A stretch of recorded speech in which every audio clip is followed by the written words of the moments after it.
All right, guys, welcome back to the Wemaxit YouTube channel. I'm your host, JD. If you're new, please do smash that like button, share, and definitely subscribe. If you're a member of the channel, massive respect to you lot. And how to become a member, please do click the join button. YouTube will help you along the way. So as you saw, AFCON watch along. All right, we try to detail as much as we can on separate post matches analysis, so look out to that on the channel as well. As you saw, Cote d'Ivoire versus Nigeria. All right, Nigeria drew the last game against Equatorial Guinea, and they are currently playing, so that's why we started a little bit earlier to shine some light on that game, because it's very much important. All right, Cote d'Ivoire got 3 points before, and it's only 3 teams going through. So based on how you look at those teams, you could really draw some conclusion as to who going through. So because we're going to be focusing on Nigeria Cote d'Ivoire game, we wanted to look at this. At this point, a goal just scored for Guinea-Bissau, so it's 4-2 at this point, and Equatorial Guinea proving that they were just not only a threat for Nigeria. All right, yes, they are a threat for almost everyone in this group. Let me try and give some people inside the chat some big up. We have Steve in the inside the chat. Big up, bless up. Thanks to you. All right, Sherman Scott says 2-0 Cote d'Ivoire winning this one. One man scored 3 goals already. We're going to talk about him as well, because he cost Nigeria all sorts of problem, and we thought that maybe it was just Nigeria defense bad. But what are we saying about him now? Let me switch over so we can go and chop it up the right way. All right, so as you saw, 4-2 at this point. I'm going to try and maximize it so you could get to see the players them in full flight. All right, so you can get to analyze it. All right, yes. So the guy that caused Ensu, that caused Nigeria all sorts of problem with the link up plays. He goes between 2 defenders, and he's just a tough personnel to handle. Thought that he did the same thing in this game so far. All right, I have it right here on the screen. All right, he's a plague. He is a plague. All right, he is a plague. Let me know if you guys are hearing me well. Sebastian in the house, massive respect, Sebastian. Hope all is well with you and the family. All right, yes, he is a plague to the teams, and he has just made Equatorial Guinea one of the personnels coming through this group. All right, yes, because I think they're not going to be catched. Extra time will be finished very soon, so that's about it. Well, this was a good end-to-end game. Guinea-Bissau did come out to try and win this one, and I have to give them big respect. But Ensu, he's playing like he's one of the players of the tournament so far. All right, he's playing like he's one of the players so far of the tournament. 34 years old, so he's actually older, because the last time I looked at his age, he's actually older. So that's nice. That's nice. He's doing something, maybe a final stretch of his career. But he's definitely pulling some strings right there. Nice from him. Nice from him. And Miranda came back with his same attitude, showcasing that they do have forward threat, and once their backline is still stable enough. So this team will be one of the dark horses as well. All right, because a lot of people ask, Africans ask me yesterday about the dark horses. Well, this is one of the dark horses for me. All right, Sebastian, let me know if you're hearing me. All right, Sherman said he's hearing me better. Thank you very much, Sherman. Massive respect for all of you guys that turned up earlier. All right, we want to give everyone their credit. All right, so even this smaller team, we want to give them their credit. 5 minutes, 6 minutes extra time. So that's going to be finished in a little minute.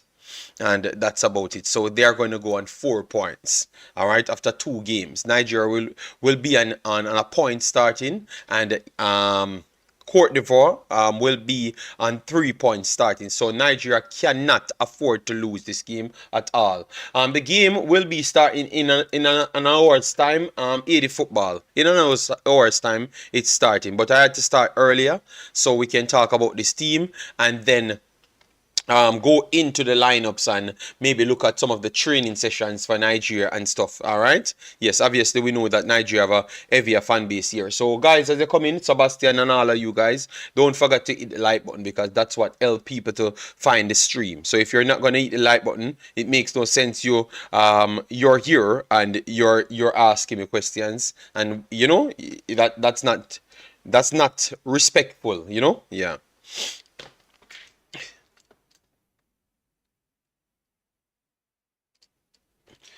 And let me run through the other teams so far based on results as well, so we don't left anyone out. All right.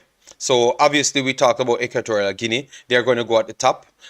Conceded 3 goals and scored 5. Cote d'Ivoire has played only 1 game so far, so that leads them 2-0. In second place, 3 points, and they are awaiting Nigeria at this point. All right. It's only 3 likes. Laugh out loud. The game we just started. So what is there to laugh out loud? Just saying you add the likes on the video and get the visibility up. I have not shared it. YouTube don't share the video every single time you start. You have to build your own stream up. But maybe I'm giving you a game, so you can actually have a game for YouTube if you want to try it in the future. You know? Yes. Nigeria on a point after 1 game, and Guinea-Bissau pretty much they are not out of it, because if Nigeria doesn't pick up a point, no, doesn't get a win in this one, and Guinea-Bissau should beat Nigeria in the end, that will lead them into knocking out Nigeria. So without a win, and even with a win, Guinea-Bissau is not out. They are not technically out, because they can finish on 3 points and still get one of the best third place finishes. All right? Yes. So they are not technically out after this, because Cote d'Ivoire on 4 points, on 3 points so far. So if they should win, they're going to go on 6, but will leave Nigeria on 3. All right, and they can still technically catch Nigeria, because Nigeria's goal difference will not be so far away. All right, yes, and you never may know what can happen in Africa at this point. All right. That makes sense. I thought you started a while ago. Oh, but you're laughing. Why would you laughing? Well, you're praying for me to not have a video with more than 3 likes so you can laugh. All right, maybe that's how the world goes. Yeah. Yes, so that is for Group A. We're going to come back to Group A because we have to talk about the lineups and make our predictions. All right, yes. 1 second, guys. Let me share it so the other guys that supports our channel can get the link. If Nigeria qualify on 3rd place, that's shameful, and it's almost sure they will not beat the next opponent. It's shameful. I would agree that it's definitely shameful, but it doesn't say they are almost sure to not beat the next opponent, because the reason in the first place why you thought so highly of them is because they have the quality. And you have to always remember, big teams don't back off other big teams. You have to always remember that in football. Big teams don't back off the other big teams. All right, so they meet them halfway majority of the times. And sometimes some big teams just can't deal with low blocks properly. All right, some big teams that can't deal with low blocks properly. So that could cause problems here and there. So I do believe in the bigger teams, Nigeria might get more space in behind, and they will get freer spaces to finish. So Osimhen might get 2 chances, not only 1 clear big chance and missed. He might get 2 this time, and he will finish 1 out of the 2. So can't just write them off, but definitely finishing 3rd spot would be disgraceful. All right, yes, for the talent that Nigeria has, and they are one of the favorites coming in. All right. Bless up Jason Guna, and here the football says, nah, JD, I'm not like that. I always wish you the best. Okay, because you put a laugh out loud, and I can't interpret what you have in your brain cell. All right, yes, I have to just go with what you wrote. Tunisia in the last AFCON. All right, so Cape Verde, 3 points after one game, beat up Ghana, which is very, very surprising, and just not just beat them up, they looked better than Ghana. All right, so this makes this put this group in a whole different light, because Mozambique looked good to a certain extent. Egypt looked like the better team, but they still gave up 2 goals. All right, and I had to drag to get an extra 2 points there. All right, our extra 3 points. All right, because they were on 0 at one point. All right, so Mozambique looked like they're going to give Ghana all sort of trouble. So I do believe, based on what I saw, I think Ghana is in more trouble of not qualifying none at all than Nigeria. I have a feeling, all right? So Nigerians, don't take the third place as bad. Just try and qualify. You might improve over time. But Ghana look like they're not going to qualify, because they never look better than Cape Verde. And if Cape Verde should get a next win, Mozambique look like they can pull off something off Ghana. And Egypt looks better than Ghana. So Ghana looks like a team that will not qualify. And they have a lot of talent as well.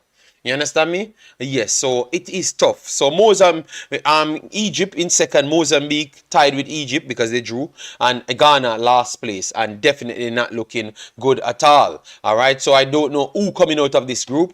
Pretty much anyone can come out, but if you're I'm gonna bet now, because I had Ghana high up my table. You know, Egypt I think might still scratch it off, because I have Egypt beating Ghana. And then after that, I think maybe Cape Verde comes second. And after that, I will still try to force Ghana in that position. But I don't have the same confidence as before. I don't have the same confidence as before. So I don't know what to say. Let me know in the comment section if you do believe that Ghana coming out of this. But I have no confidence in Ghana at all, you know. Both with just how the players them play and the setup of the coach, you know, and with the coach had ample time to do better, and I'm not seeing it. Nigeria is an unpredictable team. Martin Baker, big up yourself. Thanks for being here. Ghana is in a predicament of their own failing, and yes, a worse position than Egypt. Yeah, man, I do believe that Ghana will struggle to go through. Agree. But our players have lost the market value. All right, all right. So you have no faith in them. Well, I can tell you for Ghana, you're not gonna have much faith in them as well. Hopefully, you can prove us wrong today by getting something over Egypt, which I don't believe. You know, but let's see, because AFCON is filled with surprises. All right, now Senegal, Cameroon, Guinea, and Gambia. All right, this is a next tough group. Cameroon looks good. Guinea looks good. Gambia definitely looks good. They played Senegal in the first one. Thought that the red card helped Senegal. Gambia caused them all sorts of problem over the wing sides. Yes, so I think Gambia will showcase that they still have something leave inside them, and that will definitely help them. All right, and help this group to be exciting. We have Cameroon, Senegal next, and Guinea, Gambia. So everything could be turned in this next fixtures. All right, next sets of fixtures. All right, so look out for that round 2 in that group. Madness. Then we have Burkina Faso, which we all expected to come and cause some problems. Algeria, Angola, and Mauritania. Expected Algeria to win this one. Algeria slipped up. They had chances to go on to win it, but they slipped up.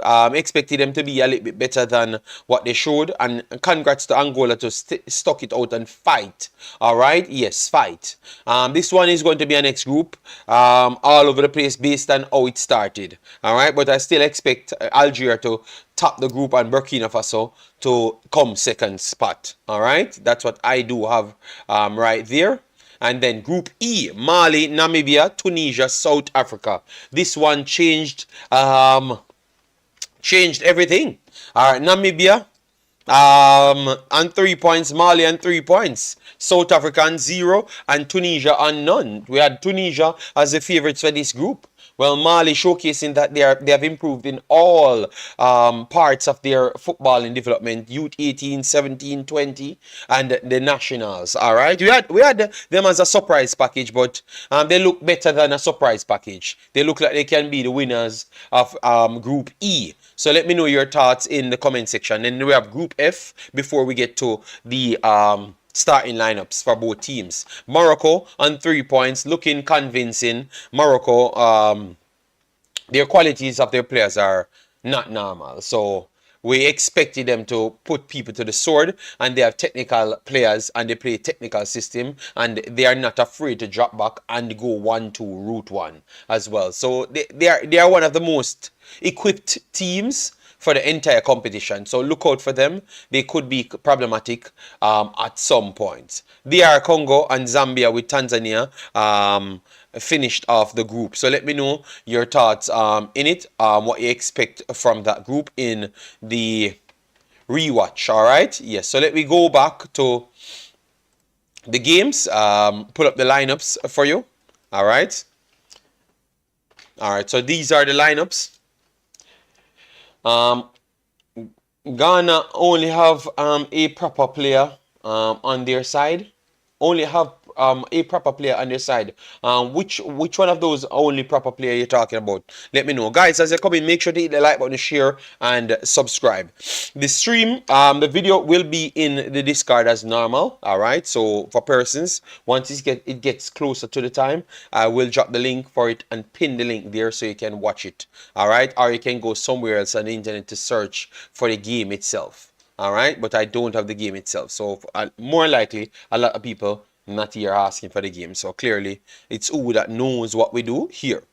Alright, so these are the lineups. Alright, so you decide if you're coming from Cote d'Ivoire or you're coming from Nigeria. Stanley in as a goalkeeper. Nigeria first normal goalkeeper had problems here and there. You know, had errors, had built-in errors in him. So this one coming in,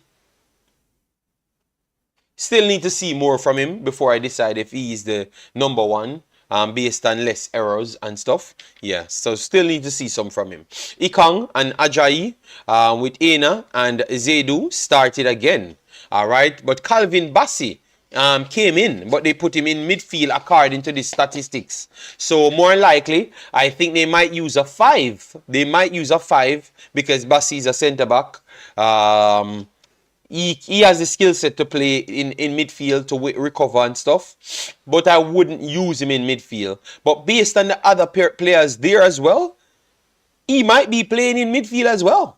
Because you have Onyeka and he's the only traditional deep line midfielder there. Alright, so Bassi might be, the lineup might be right. The lineup actually might be right. Alright, so let me know what say you on the matter. Alright, we are waiting on it to re-up so we can go through it. So we have Onyeka and Bassi in deep line midfield. Alright, so it might be right. Alright, then you have Lukman, Iwobi, and Chukwueze started. And then you have Victor Osimhen up front. Based on what we saw, maybe Samuel could have came in for Zedu. Samuel could have come in for Zedu right there. Yes, maybe that would be the change that you would say.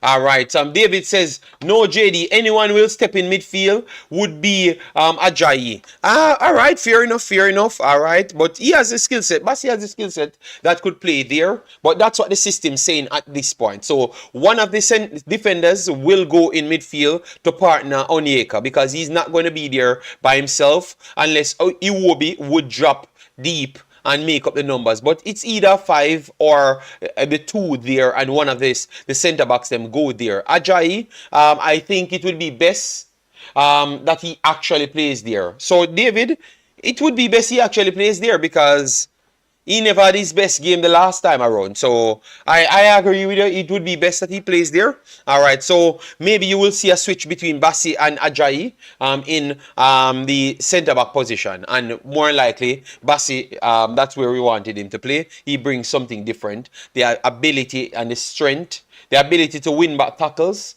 And to push forward and push the team up, you need that because Nigeria thrive on their speed on the wings and their central forward. So you need someone that has that bullish behavior to go forward. As the game started, no. Yeah. We are literally breaking down the lineups. So I don't think this game started as yet.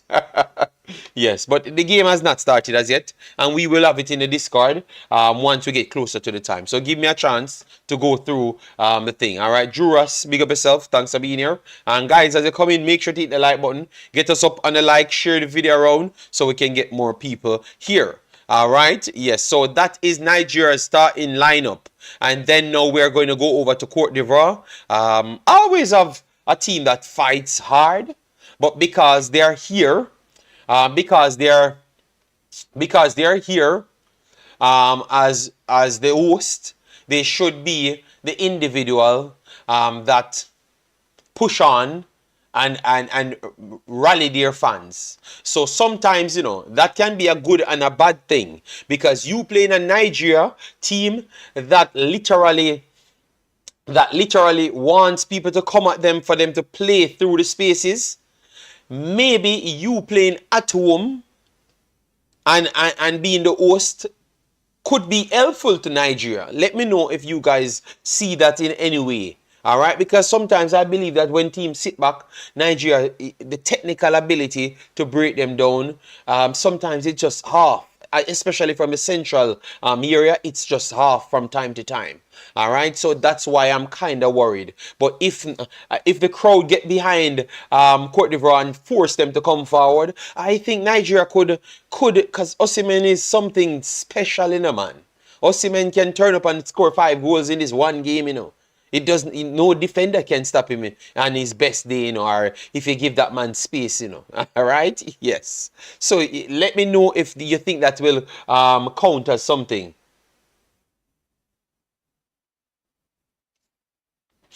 All right. So let me move on to the Cote d'Ivoire team. All right. So you have Fafana in goal. All right, Conan as one of the centre backs, which they are going to use 3 and use 5 in midfield. So Conan, Diamande, and Dika, Evan Dika. Those are the 3 guys at the back. In midfield, Kwame. Then you have Ibrahim, and you have Kessie, Frank Kessie. You guys should know him. Seko, Fafana, and you have Serge Aurier. You guys should know these guys. Most of these guys are popular players. Boga, and you have Crasso as the individuals up front. All right. I think, based on what I saw, they should come in, and because it's at home, they should come in as the slight favorites. But I think maybe Nigeria needs some teams that are actually favorites, so they should come forward. So Chukwueze can, because he tend to not want to pass balls or cross the balls, so he wants to dribble. All right, so when they're coming at you, you can quickly pass through them and get to the goal, something that you want. Lookman, the same thing. All right, so they are designed for players to come at them rather than sit back, because they don't want to take the early squares and those stuffs. All right. So back 3/5, I think it will turn out to be Bassi, Ikang, and Ajayi at centre back. All right. Ruben, thanks for being here. Says great work. Doing, bro. Thank you very much. We are trying our best, you know, to get as much information to pass back on you guys. So the key players for me, pass balls. Why? We're in the real. We are in not in the real world, but we're in the wide world, not in the Jamaica space. All right. All right. So we can talk freely in these streams. All right, maybe one or two Jamaicans here, but most of the Jamaicans that are here are the Jamaicans them that look at the worldwide space and don't think about one word. All right, yes, which I have no problem if we stay in our culture and think about one word or word typing and stuff. All right. All right, guys. So let me set a target today. We're going to set a target for 10 more subscribers because we saw that the viewership is a little bit lower. So let we aim for 13,209 and 20 subscribers. Let we hit that. So if we have 10 more people that have not subscribed, please do so. All right. Yes. So I'm going to look at the 3 key players for each teams that will decide the game. All right. Or if they do play well, the other team has no chance. All right. Yes. So let me know yours if you look at the game from an analytical standpoint as myself. Should be a challenging one for both sides. Yes, man. That's where the coaches will come in. Which Nigeria coach, the fans has no faith in him, and I have no faith either. So I think if Nigeria's players don't have the edge over Cote d'Ivoire, I think Cote d'Ivoire have an extra edge there because I don't believe in Nigeria's coach. So the players are good, but I don't believe in the coach to make that tactical change on the field. All right. Yes, because I strongly believe that I would have started Samuel in this game. Yeah.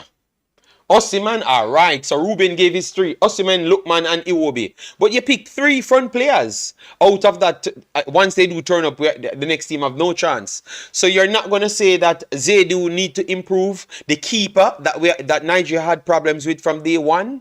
The keeper has to show up because this keeper has not shown enough to say that Nigeria has turned the corner over the keeping situation. All right, so for me, the keeper, I have to add my keeper in 100%. Because Nigeria's keeping situation, they have given up an error in all of the last 5 matches. And sadly, all of those 5 matches, the error cost them.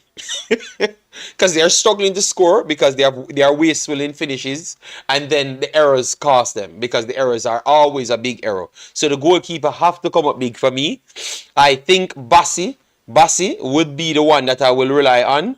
Bassi will be the one that I rely on.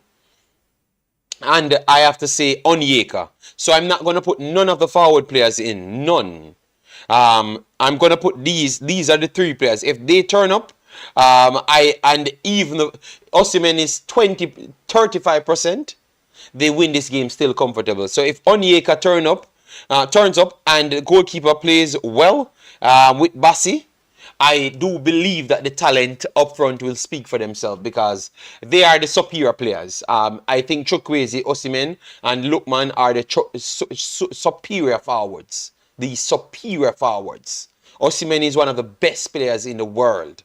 All right, Chukwueze on his day, he's lights out. Iwobi is a next Bobby Reed type of player that gives you 60% every single day on both ends. All right, they are not so superior in anything aside from their motors. Both guys I'm talking about, which is Iwobi and Bobby Reed, but they give you that extra work on both ends that always make you feel like they are there to give something. All right, so I don't have to rely on them so much. I think if the goalkeeper Bassi and Onyeka turns up, that means the midfield would be winning balls to recycle the forward lines. All right. Nigeria key players, Onyeka, Iwobi, and Osimhen. On paper, Ivory Coast midfield way better. Nigeria midfield need to show up. All right. All right, I won't do that one because I have to detail mine first. Ivory Coast, as what I've said, Ivory Coast for me will be centered around their goalkeeper, defense, and the midfield line as well. Because obviously the best part of Nigeria's team is the forward line. So that would lead me to say Yahia Fafana as the turn up big. So the goalkeeper. So both goalkeepers I have on my list. All right, and I've explained myself. I would say Diamande centrally would have to turn up. as well, because Osimhen will want to roam in that area. So Diamande will be the next one that has to turn up in this game for them to have a chance in it.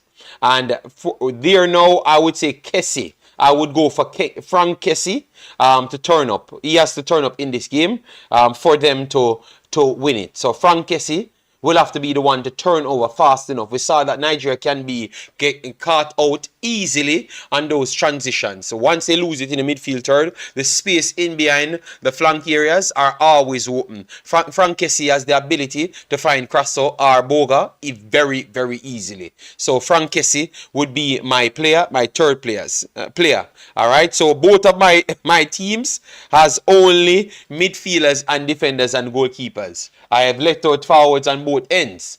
Jason said Ivory Coast key players, Fafana. We have two Fafana on the field. So you have to state which one you're talking. Kessie and Sangare. If they control the midfield, Nigeria will be in problems. They can still control the midfield and Nigeria goes over the top, which majority of the time that's what they do. So they can go over the top, and Nigeria Cote d'Ivoire has control of the midfield and still lose the game comfortable because of the over-the-top ball that cuts out the midfield. So that's why I have talked about the defense line and also the goalkeeper. Because remember, you can't really stop Osimhen, you know. You can't really stop him, to be honest, you know. You have some players, the Salahs, them and those guys, the Messi, Ronaldo, Mbappe, you can't really stop them, you know. You just can nullify them and push them in area. Nullify them to an extent and push them in areas. You get me? So that's why I picked a centre-back to say that this, and in the specific area that I know he's going to fight to get to. You understand me? That's why I've went with that. All right? So for persons that bets, they are saying that it's a 2-1 odds. Slightly in favor of Cote d'Ivoire.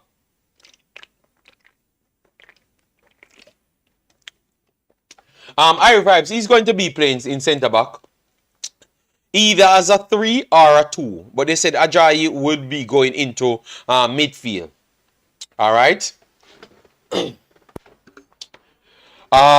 Don't think so much joy coming over the top with the physicality of Ivory Coast's backline. They will need to progress the ball to create. Believe me, I think you're going to respect Osimhen over the top. I think he's unstoppable just the same. His controlling overall is elite. Just like how you saw Ensu the last time against Nigeria's backline. I think you're going to see Osimhen play a role like that. He's not going to be so wide. He's going to be more centrally, trying to push them down and to capsize the midfield throughout that process. So that is going to be the aim, I think, for them. And if he's successful, I think the midfield that you're bragging about so much will be tearing to shreds, because now midfielders will start to stretch the umbrella to go wide to pick up and help out. And after that, they are not no midfielders anymore. They are going to become wide players. You understand me? And wide apart. And now it's going to come down to the technical skills. And I would favor the forward line for Nigeria over the midfield if you isolate them one-on-one. So I think that will be the aim of the coach. I know, because once the game starts out, that's the only actual way Nigeria can actually win this game.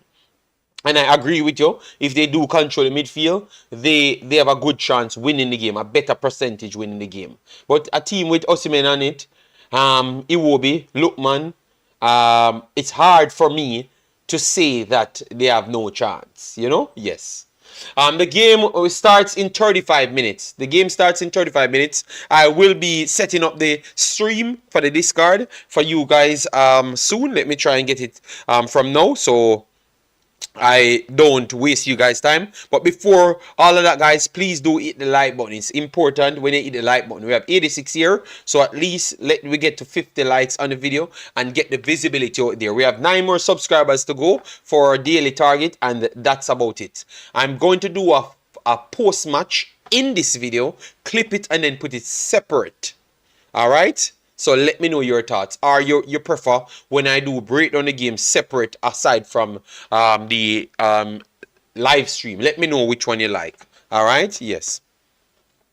So, Stephen, thanks for being here. Yes, in 35 minutes the game starts. We will be here, and let me just keep people up to date why we are so analyzing today, because Equatorial Guinea blast Guinea-Bissau on the score line.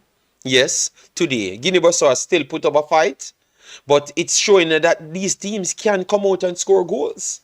And I saw Nigeria struggled against other teams.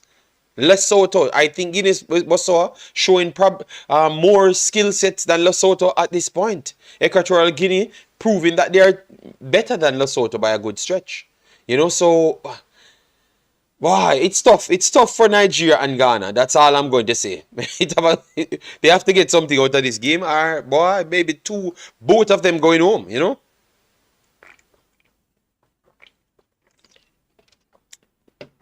All right, so let me set up this card for you. All right, so guys, give me some predictions. We need some predictions. What is your prediction for the game? 1 second. Let me try and get this card up and running. Streaming into it. All right. Cause I had a high scoring game, you know. I had 3-2. I went for 3-2. I went for 3-2. All right. And I went for 3-2 in favor of Nigeria. That's my take still. Maybe I could be wrong. All right. So let me know yours. All right. So let me set this one up now so can put it in the discard. And we are ready to go. We are happy. We are happy to have you. Thank you very much, man. Thank you very much. And I should update you on the girls U20 as well, you know, guys. All right. So just give me a little time because a lot of work coming in. So that's why. All right. So hope you understand. All right. So let me get the screen up and running. All right. And if you're from Nigeria, please contact me if you have the skill to do post matches and stuff. All right, because I would like to do a show when we have people from Nigeria, like a fan reaction, so people can come on and give their take. I am trying to open that. Yes, so if you're from Nigeria and you want to do so, contact me on my socials, Instagram, Twitter. They are in the description. Wemaxit, iMaxit, Instagrams, Twitter. I think it's Wemaxit or iMaxit. One of them. You can search on it and you can link me up, and definitely we can have a chat from time to time. All right. 2-2. All right. 2-2. 2-2 would still be a good result going into the final day. Yeah. Nigeria 3. Vincent, Nigeria 3-0. Vincent, please, I'm giving you an next chance to evaluate. So Nigeria beating Cote d'Ivoire 3-0. 3-0. Do you see a red card in it? Or are you just saying that they're going to go out there and beat them 3-0? Because I find that very tough that Nigeria will beat them 3-0. All right? 2-1. Okay, Prez, you said you would like to do a post-match. Okay, no problem then. All right, so what you need to do is just contact me on either, you can come in the Discord or any one of the thing them, and I can open the Discord right after and then clip it so I can get to post you separate on the streams. All right, so at the end I will give you the link to join a call in the Discord, and you join the call and then we can chop it up from there. All right, yes, thanks very much, man. All right. Yeah. All right. So we need some more. We need some more predictions. We need some more predictions, guys. We need some more predictions. All right. It's going to be a tough one for Nigeria. So Amali, how you voting? All right. So Prez says 2-1 Nigeria. All right. So by one goal. I haven't seen any Cote d'Ivoire winners as yet, and they are the massive favorites. Let me check the likes. Oh, how we're doing on the likes. And guys, every night you can return. Um, every night you can return. You can return, and we will do post matches. Me and Africans. Break down all of the matches. One of my brethren, he has a separate channel, so I've kind of give him that role to do that. All right, yeah. So the outcome of Equatorial Guinea match and Guinea has made it easy for Nigeria. No. How can it make it easy for Nigeria? Because look, if Nigeria, Vincent, if Nigeria don't win this, look, it makes it harder for Nigeria. This is the one game that Nigeria, they weren't sure of winning.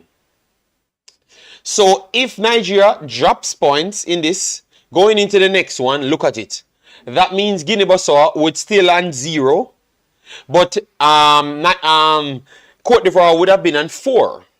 So that means Guinea-Bissau couldn't catch them back. And based on goal difference, they might have actually won the entire group just the same on 4. You understand me? But in the end, you know, listen, but in the end, Guinea-Bissau can still qualify if they beat Nigeria on the final day. Or put themselves up to qualify, because third spot comes down to calculation. All right? Yes.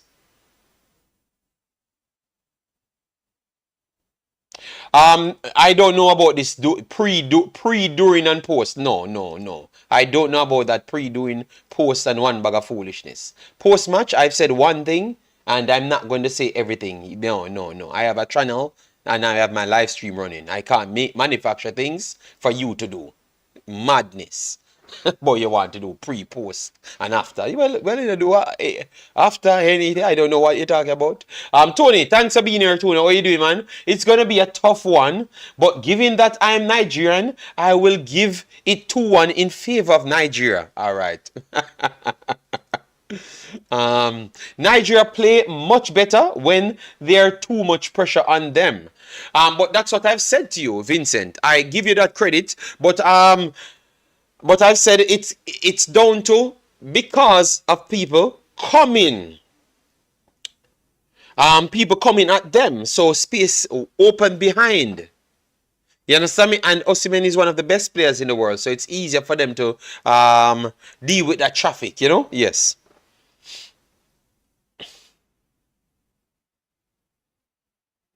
Yes, so I'm gonna stick with my 3-2. My 3-2, I'm gonna stick with it. Nigeria. Alright? 2-2.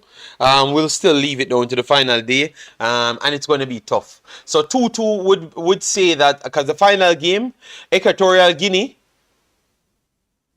would be playing Cote d'Ivoire in the final game. Alright? And both of them, based on how you work it out, you said it would have been a draw. Both of them would have been on 4-4. And with both of them on 4-4 points. A draw put them on 5. We could see all 3 teams on 5 with a draw. And goal difference this side, who comes first, second, and third. That would have been a tough one. That would have been a tough one. Alright, so we have 100 people viewing. But with the likes is not on the video, guys. Come on, get the likes up. I think the likes total is disrespectful. We have 20 likes on the video. Thought that likes were already on 50 or so. All right. So get the likes up on the video if you're here and you like what we do. All right. So get the likes up on the video. Yeah, 20 likes. Very, very low. Get to 50 likes, then get up to 100 likes. The target is normally 200 likes, all right? So that means you are 180 away from 200. So do better than that, guys. If you just come in, remember to hit the like button, share, and subscribe. All right? We're still 8 away from our target. So the subscription going in the right direction, but the likes not going in the right direction. So I don't know how to work it out for you guys, all right? Yes, but this is the lineup. We have went through everything so far. We have 24 more minutes left. All right, let me set up the play-by-play action here so you guys can get to see it. I'm going to put the link to the Discord in the description for you. so you guys can get it. All right. All right. So this is the.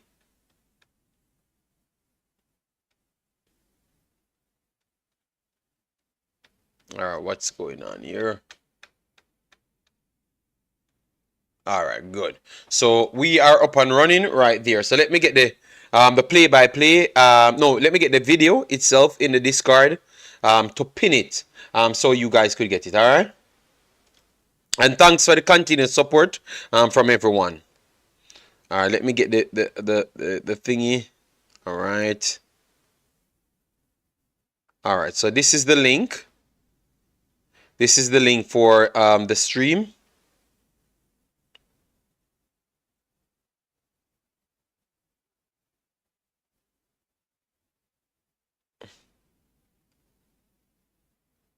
All right, so that is the link for the stream, people. So you can join that, and the game will be showing on it in a few minutes. All right. And obviously on this screen, I will do my commentary, and you can get all the statistical information as it continues, you know. So it makes everything easy. So everything come together works. So the reason why we can't show these on the screens are because they do have copyrights. All right, and we don't have we don't own the copyright. So if you do see it on other YouTube channels or one-off YouTube channels, and they're just trying to cheat, they steal the content and then delete it after. So I don't like to delete my stuffs. Once they're here, they're here. All right, yes. So I prefer just put it in Discord, which we own, so it can work. You know, you just go in there and watch it. All right. So just sign up for the Discord before the time starts, and we are good to go.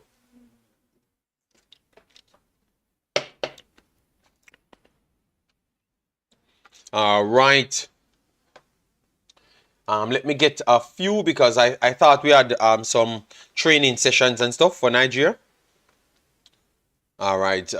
This is just them all in a vibes. I won't play the sound because obviously the sound will be copyrighted. So they're in a good mood. They're in a good mood. We have to say that they're in a good mood. And Musa, how much of a part do you think Musa can still play for the team? Let me know. All right, let me know. They seem a bit confident, so maybe we are writing them off too early. They seem a bit confident, guys. JJ Akacha. Okay, that's good. JJ Akacha. Inside trying to talk, make sure G them up. Yeah, JJ Akacha is definitely one of the best technically gifted black African player. You know, I think he is the most technically gifted black African player ever. What would you say about that, guys?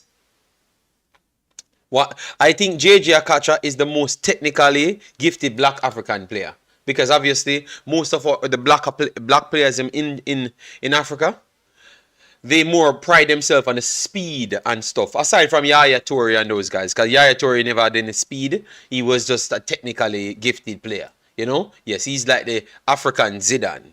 Zidane is technically African as well too. Well, you know what I'm talking about. Representing Africa, Zidane, Yaya Toure. He's definitely just gifted. But when it comes on to true skills, this man, he was seriously skilled. Akacha, yes, man. Glad to see that he's around the team and stuff. Yeah, man. Gifted player. Yeah. Even at one point when they saw him at Bolton, back in the days when they saw him at Bolton, people asking why he's doing what he's doing at Bolton. And remember, Bolton, you know, at that time, you know, had quality players, you know. Our boy Ricardo Gardner from Jamaica. You had some seriously good players and Bolton at the time. Some seriously good players. Maybe some of them I forgot off the top, but he had some seriously good players at the time. And he was one of the players, and people saying, what are you doing here? At that time, people wanted him to be at Arsenal and those places. You get me? At Arsenal and those places, or even in France. So Real in Spain, France, and in England, Arsenal and those places they wanted him. So I think that he's a real G because he went to a team knowing that he could have made other teams. You know, he remind me of this brother that signed for West Ham in a time when you're saying, why is this man signing for West Ham? He's so skilled. You know? Yes, that's the same type of signing he gave me. Completely forgot his name. He played for France as well. That guy, people in the chat will tell me his name. He's very popular. Very popular. When he signed for West Ham, I'm telling you, man, this man came in and struck some free kicks. Amazing. Amazing. Yeah, Payet. Thank you, Harry Vibes. He gave me the same feeling as Payet when he came to, he was playing for Bolton. Like you're saying, Jesus, why in the world these guys playing for these clubs? You know, like you can't go anywhere else and play. You know what? Is it you have a behavior problem, or you believe that you're better than everyone, and because you don't want anyone to talk to you, you got a lower club that you can have more power? What is the situation? You know, I wanted to see these guys really kick on in better, bigger clubs, to be honest. So he goes. Dimitri Payet was actually the player that remind me of him. Let me know if you saw it the same, guys. Like his spell in England, yes. JJ was my favorite. Mahrez is more technical than Okacha. I think Arrivals, and I've said the blacker African players them. Mahrez is more from the mixed race African players them. That's why I made sure to say it that way, you know.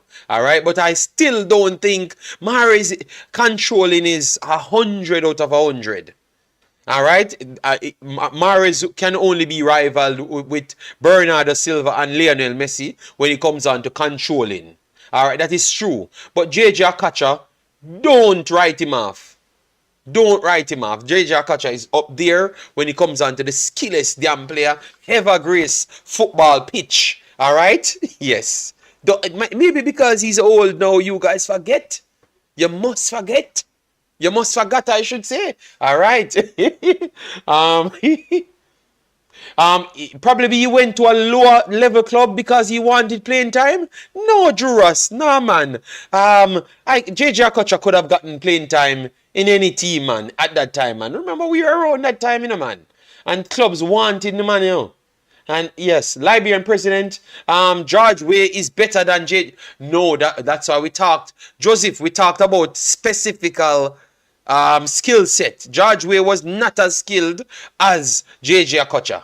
We have watched him. We have all watched him. Very strong physical player, machine. But we have to put some respect on JJ Akocha. You know what? I'm not going to start this fight before the stream starts. All right. Before the game starts. I just remembered that we had some quality players back then. All right. Yes. But they went to a lower club because of game time? No, I don't believe that. JJ Akocha could have played for Arsenal and played in front of players. Yes. At that time, who you had? You had Reyes, you had Bergkamp. Who else you had? You have Thierry Henry playing over the next side as well because he was like a left wing forward from time to time. So that's a three line that he plays in, that he would have rival positions. Yes, those are three incredible talented players. Incredible talented players. That is true. All right. But I think JJ Akocha, Reyes was very good. And RIP to him. RIP to him. All right. Yes, but definitely I think JJ Akocha could have broke into that Arsenal team at the time. Yes, and would have added. But the sad thing is he plays over the left a lot of times. And Thierry Henry was the one that's trying to decoy striker because Thierry Henry was not as good as the sole striker and stay up there and a target striker. He was not as good as a target striker because he has his blistering pace. that he believes that is way more. So he wants to rely. He could have been a good back to wall striker, Thierry Henry, you know. But the problem with him, I believe that over the years he realized that he's so fast. And he believe, like majority of the Jamaican players, believe in their skill sets and forgot. He could have been a better target striker. That's what I'm saying. But he was not the target striker. And surprising, a lot of people that said that Thierry Henry are their favorites never talk about his ability to play back to wall. He's not as good as a back to wall striker. He was the first one that brought in wing forward.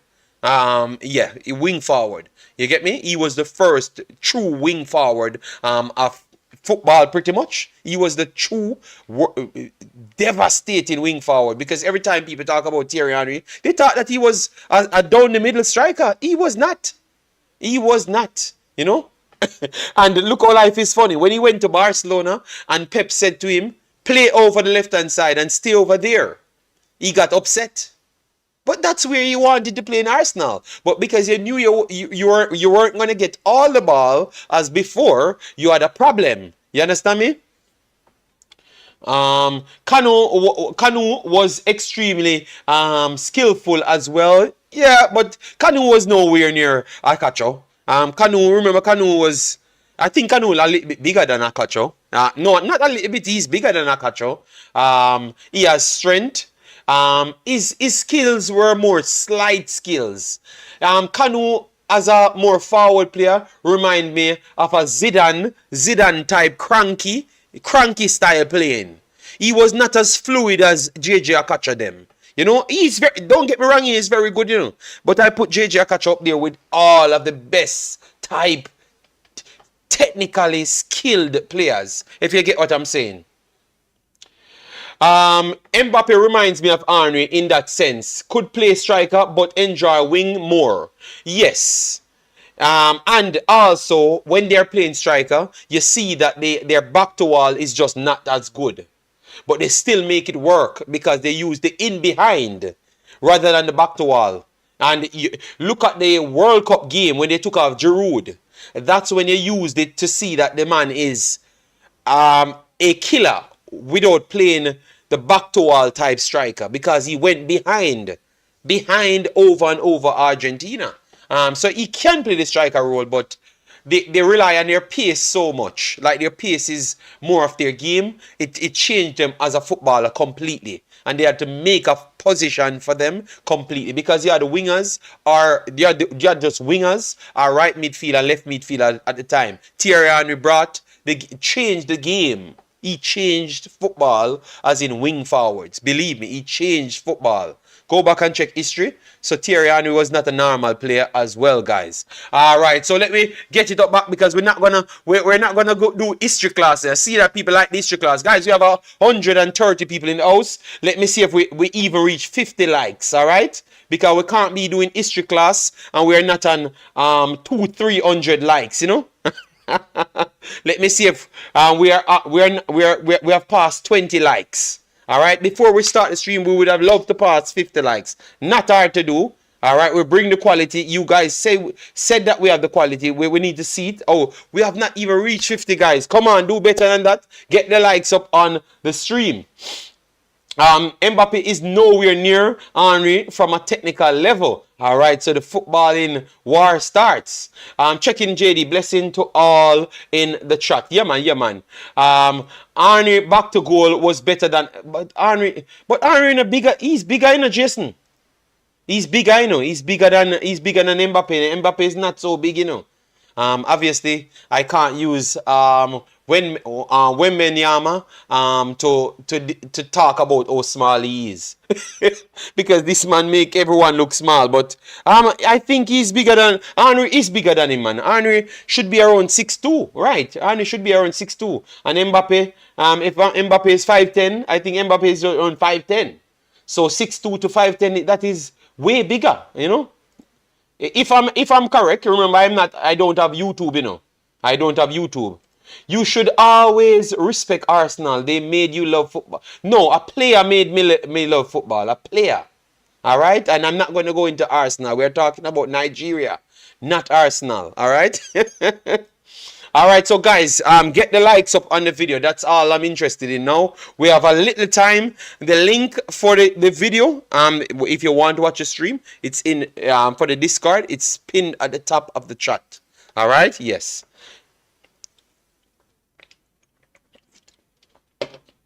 And we are running down the time. So we have 8 minutes to go. All right. Give me your predictions once you do come in. All right. Give me your predictions once you do come in. Predictions once you do come in, guys. All right. Predictions once you do come in. And as we said, get the likes up to 50. All right. So it looks like we're getting it close to 50. Yeah, man. Going once, going twice. 100 should be very, very easy. All right. Yeah, man. We should not be struggling to reach 100 likes. Very, very bad. That's not a good look for me. I'm not doing my job, guys. Give me some predictions. Some predictions, guys. We need in the building. All right, and we are 2 away from our subscription total for the day, and we haven't even started the game. So that tells us that we are doing a good job. But we want the likes as well. All right, as what we said, don't subscribe if you don't want to like the video. All right, yes. So give her more likes than the subscription. We can't be out here getting likes, subscribers more than likes. No, that I thought when I came on YouTube, like subscribers should have been the hardest thing to get. Well, I'm getting more subscribers than likes. No, I can't afford that. We need more likes than the subscribers. I can't. Yeah, we need more likes than the subscribers. All right. So, as we said, let me go through the lineups one more time because that's it after this. We have Stanley in goal. Played the last time. We still need to see some more from him because you know that the last goalkeeper had issues. Then we have Aina, Ajayi, Thros Ikang, and you have Zedu started again. Bassi is in the team. At this point, he's saying he's playing in midfield, but we had gotten information saying that Ajayi could go in midfield and Bassi go into defense, or maybe all 3 of them going as a 3 and then 5 in midfield. So look out for which formation they are truly playing. We are going to look at that and give it to you as the game starts. We will see it and we'll write it down and give it to you. All right, so we have Onyeka, the natural midfielder in the team, Bassi, Chukwueze, Iwobi, Lukman, and Osimhen. So those are the guys that Nigeria started with. AO Sports says go Nigeria, but it's going to be tough. Nigerians on the field need all the help because they're going up against a tough team. If they don't win today, it's not a surety they are going to qualify. All right, so Fafana in goal. Then we have Conan, we have Diamande, and we have Dika as well at the back line. And 5 in midfield, Seko Fafana, Frank Kessie, and we have Ibrahim to make the midfield 3. Then you have Christian Kwame, and you have Serge Aurier to make the flank players. So wing back, right and left midfielders. You know Serge Aurier can play as a winger, right midfielder, and a right back as well, and a right wing back. So he can do all of those functions, which is very good. And up front you have Boga and you have Crasso as the starting forwards. All right, yes. So it's definitely a tough one for Nigeria. Favorites, they're saying that Ivory Coast is the 2-1 favorites over Nigeria. So if Nigeria wins this one, good win. I'm not confident at all, David said. All right. Well, based on previous results, you can't be confident, you know. Lesotho, draw. Zimbabwe, I think, played better than Nigeria. Then we have Equatorial Guinea showed up, you know. So it's tough, you know. Dan says Nigeria all the way. Yeah, we're supporting Nigeria at 3-2, but I don't have an easy time at all. I think it's gonna be astronomically tough. To be honest, yes. Webster says Ivory Coast 2, Nigeria 1. So this is the first person in the chat says Nigeria will lose the game. All right, and Jason said Nigeria will draw, not lose though. All right, yes. Oh, well, good game. All right, so this is good. We have the game. The coverage will start in 3 minutes. So that is good. Kimali, how you doing, man? Says Nigeria 2-1. 2-1 Nigeria. We're one subscriber away from our target for today, which is 13,220. So that means we are saying that we wanted 13 subscribers for the stream, and we have gotten 12 before the game starts. So hopefully we can continue that straight throughout the stream. Oh God. All right. Iman says Nigeria no or never. Okay, so you're not giving a result. You're just saying Nigeria no or never. Colin Quest says Cote d'Ivoire 6, Nigeria 0. Oh my God. I think after, if that happens, some of these players have to leave the national team. I am not asking you. Some of these players would have to leave the national team if they get 6 from Cote d'Ivoire. They wouldn't. Oh my God, that would be very bad for such a good team. 6. I wished the heads of Jamaican football can use the love from the fans of football all over the world. Marlon King, I believe me, I would hope for that as well, but it's going to be tough. Ivory Coast is going to bring out the best in Nigeria. They have no choice because they are going to get beat up. If they don't come out, they can't come out with this lackadaisical Lesotho type of performances and those stuffs. They have to come out and put it on them. Put it on them. Don't show any fear. Get the ball to Osimhen as much as possible. Nigeria are ranked 15 FIFA ranking in Africa, but Ivory Coast are the host. Well, 2-2. All right, 2-2. All right, and Kimari Minzi says is laughing. Yes, someone said 6. I don't know. All right, we are getting coverage now. Nice, nice. All right, nice. Both teams touching hands and stuff. All right, so that is good. Let me set up everything. All right, so guys, the link is pinned in the chat. It's pinned in the chat. Click it if you want to see the game. All right, we can't show the game because of copyright purposes, but we have it in our Discord. Oh, all right, yes. So yes, it's showing beautiful, like what I'm seeing now. Kessie, you want to see what Kessie has to offer? This game, I think this is definitely one of the biggest game. And later, guys, let me know if you want the Egypt-Ghana game. Because I'm not going to do the game if you guys don't want it, you know. All right, because I have to come out of my way, because I have to get up early in the morning, 4:30. So if I have to do that, I will be stressed out. All right, yes. So let me know if you want the Egypt-Ghana game. All right. It's 3-2 in favor of Nigeria. No, it's not in favor of Nigeria. Stop lying. It is favor. Look, it's in favor. We can just easily use the system here. It's 2-point odd. So if you bet on Cote d'Ivoire, you're not gonna get so much back. If you bet on Nigeria, you're gonna get much more back. So that means it's Cote d'Ivoire the favorite. Stop making up stories, Joseph. We have the facts right here to beat you with. All right. All right. So game about to start. All right. Very excited. Come on, Nigeria. Don't let me down here, man. All right. Don't let me down. All right. Let me see when the next U20 Nigeria playing. Girls, the second leg. Here again. Yeah, man. It's set. Thanks for being here. We are always here, you know. But as I've said, maybe I have to eat my dinner and stuff, so I might left out the Ghana game, but come back and do the post match on both games. Nigeria is ranked 10th according to ESPN. All right, so game starts, guys. Game starts. All right. Thank you very much. Thank you very much, everyone that subscribes. Please hit the like button. Get us over 100. We have 246. So I'm going to start the commentary as to what's going on the pitch. All right. And then I can make the formations for you, because we saw a formation for Nigeria and we are not sure if that's the exact formation they are going to be using.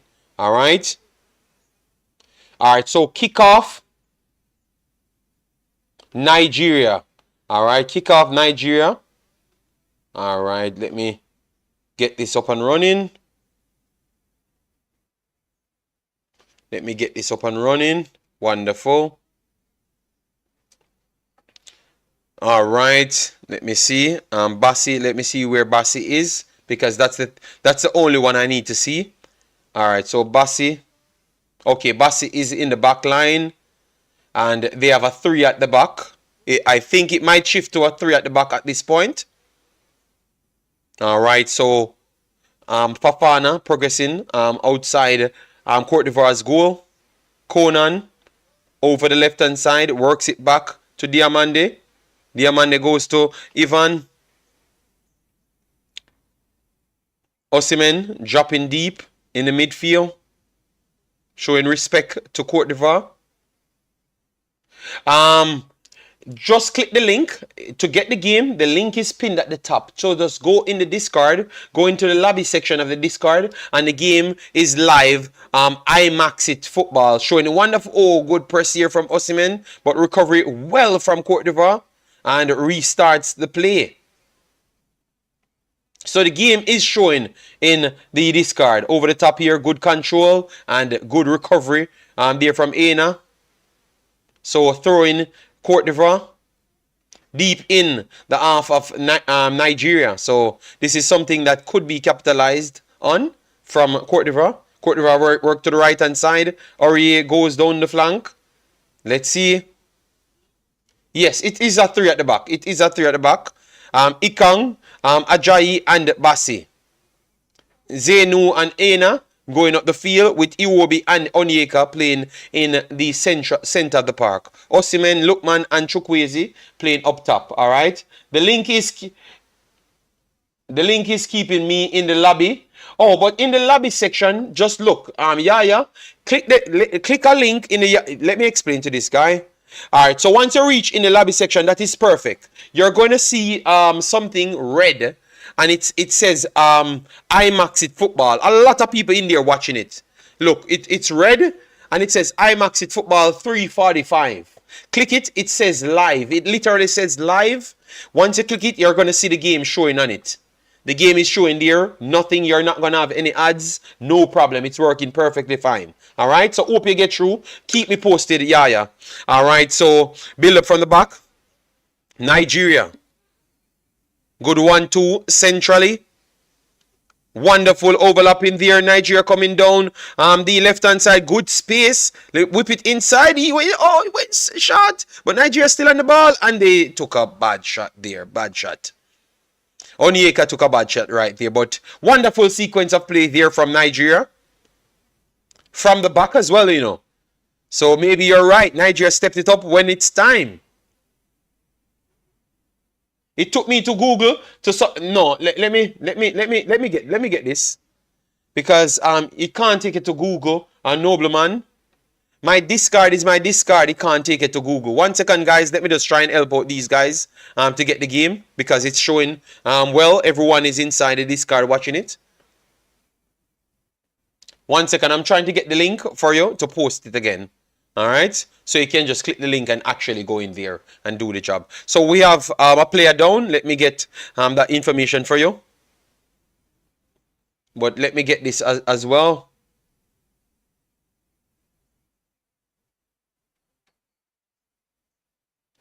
One second. All right, so for the lobby, it can't send it to Google, my brother.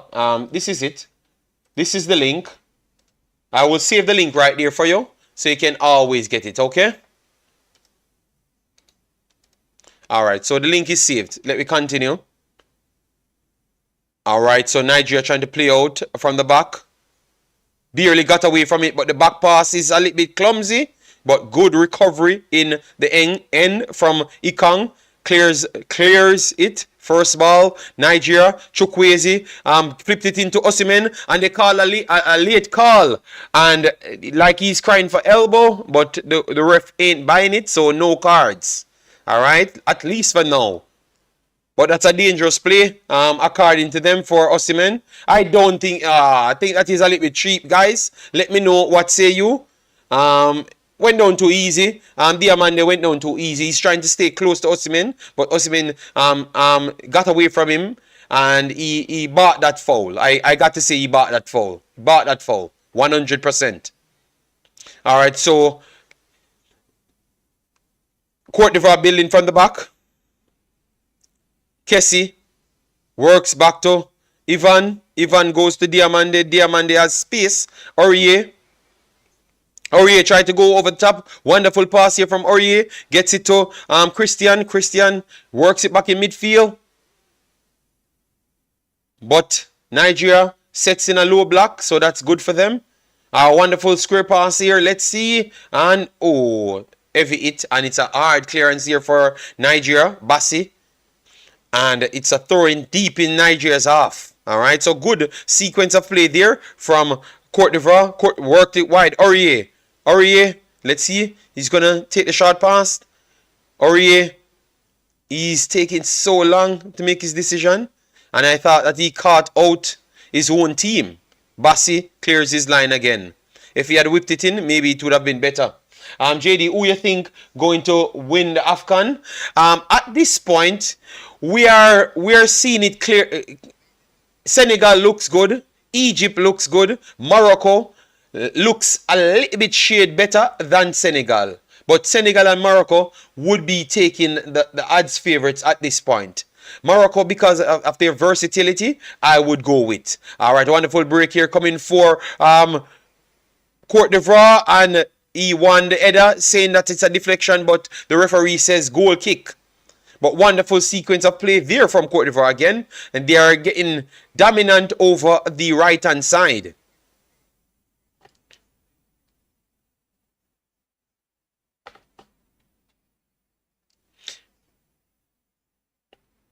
Eight minutes played. Nigeria trying to play it from the back. Wonderful pass here. Bassi works it centrally. Because of space. Poor control from... Oh my God. Better control here. Nigeria is in. But wonderful true pass here. Osimhen. Osimhen! Oh God, what a miss. Oh God. That should have been 1-0. Osimhen scores those for his lunch. What a true pass. Osimhen is, this man is just unstoppable. But he missed it. Damn. That should have been 1-0. He finished. Oh, he was not balanced. Come on, man. Big miss from Osimhen there. One big chance and straight down the pipe. Arrows. Oh my God. Nigeria went right down the pipe and completely messed up their clearance and gave Cote d'Ivoire a one-on-one with the goalkeeper. And the goalkeeper, he didn't know what happened. The player kicked it directly on him. It was actually Christian had the chance and kick it straight on the goalkeeper. So 2 chances in minutes. A corner coming in for Cote d'Ivoire. Wow. So Nigeria created something. Back stick, ball drops, keeper claims. Wow. And it's a break coming for Nigeria. Nigeria breaking on the left-hand side. Iwobi through pass. This is going to be offside. He's inside and goal. Ooh, good save. No offside flag. Oh, the offside flag came late. Jesus, God. What kind of game is this? This game is end to end. Wow. Brian Burke, big of yourself. Thanks for being here. Massive respect. Guys, if you just came in, please do it, like, button, share, and subscribe. 200 here, get us to 200. That is our target. And keep on smashing that subscription button. Let me know who you think winning this one, because chance is coming pretty much quick and fast. Building from the back. No. Cote d'Ivoire. Working to the left-hand side. Conan works it in midfield. Ibrahim resets. Wow. But Nigeria should be leading. You know? The second chance to the goalkeeper is the biggest chance here, but Nigeria created a chance on themselves. But the Osimhen chance was based off just being Osimhen. You understand me? Yes.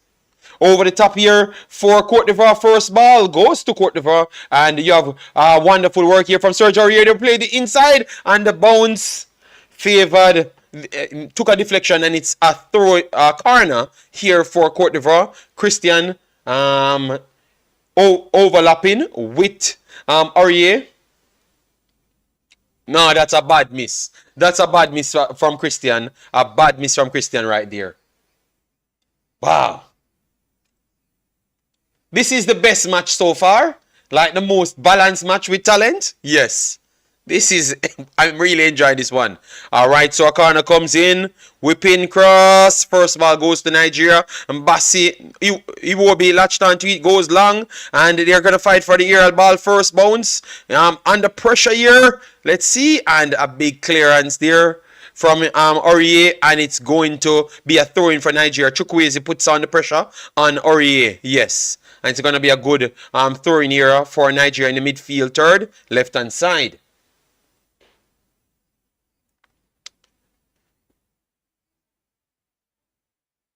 So we have Zedu, throw it in, resets back on the halfway line.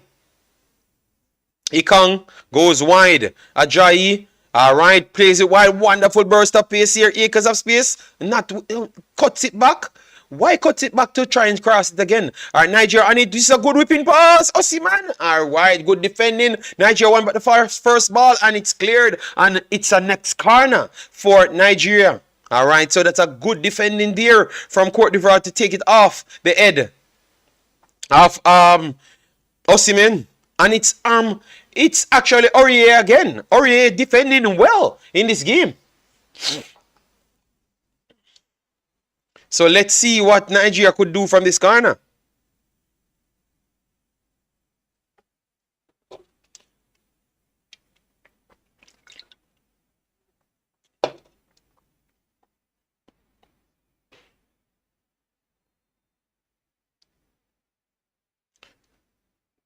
All right, Zedu whips it in.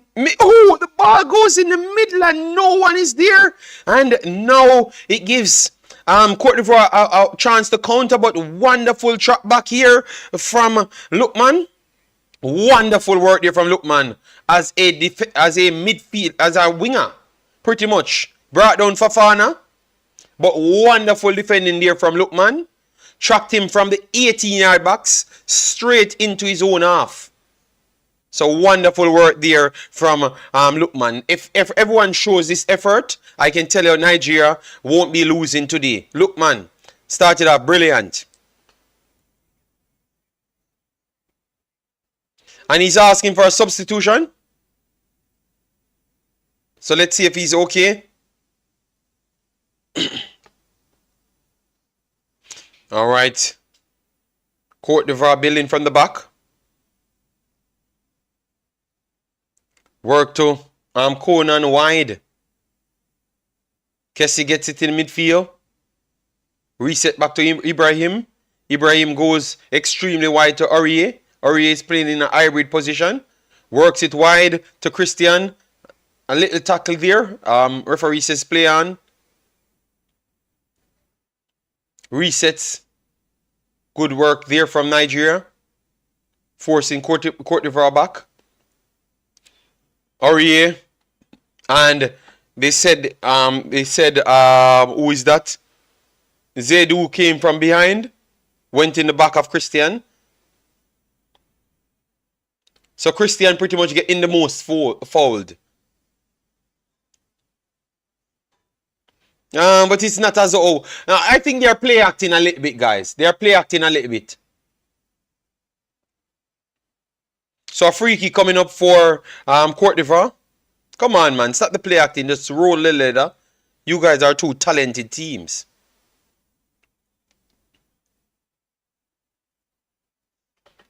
All right, let's see. Let's see what could happen here.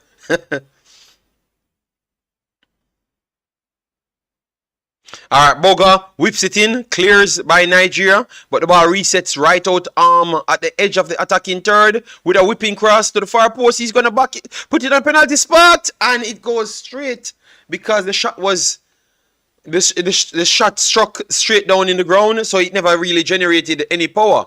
But good work there from Cote d'Ivoire to actually get 2 touches inside the 18-yard box. So it's definitely not looking good for Nigeria right there. Too much chances inside the box. Staying down always will happen with home teams to pressure the ref. Okay, watch out for cards. All right. Yeah. But Jason, you have to come back on your words. You said that over the top ball would have not worked, and the over the top ball is the most deadly balls for Nigeria in the game. So you have to give me credit for my analysis right there. I told you that that's what they're going to try, especially the angle balls, and that's the one that's working. All right. So building from the back, Nigeria. Stanley goes to Ajayi.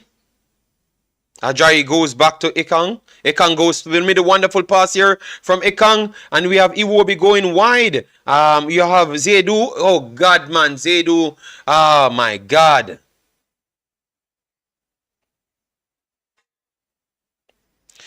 You have balls over the top and you have ball in through midfield. The ball over the top was there over and over. 2 times the first 2 chances came from ball over the top. Between and the Osimhen run between the two. That's what I'm saying. So you can't pick one to defend your case. You should learn to give people credit. That's your problem. Learn to give people credit. It's not you alone know football.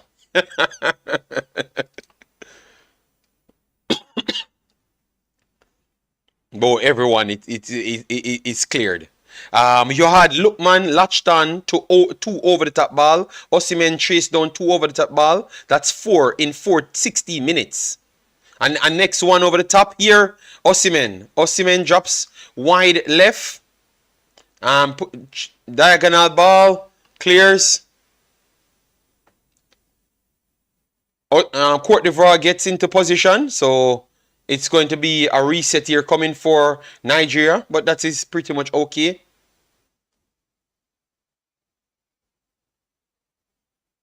Bassi goes deep.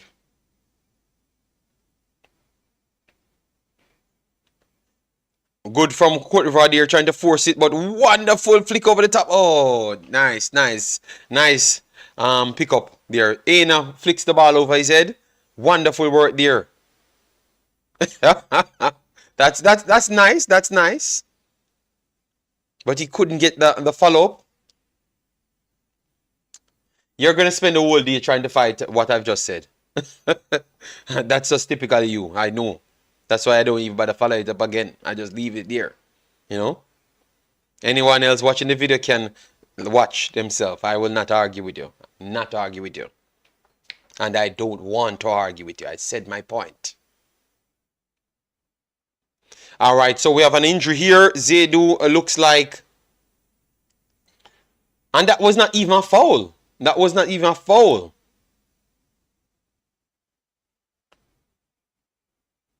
So look how tough that challenge it was. And then others were very much softer and it's a foul and you're looking to even give a yellow card. Yes, no problem. Say your mind. That's what I'm saying. It's good for you to say your mind. You know, you can say what you want.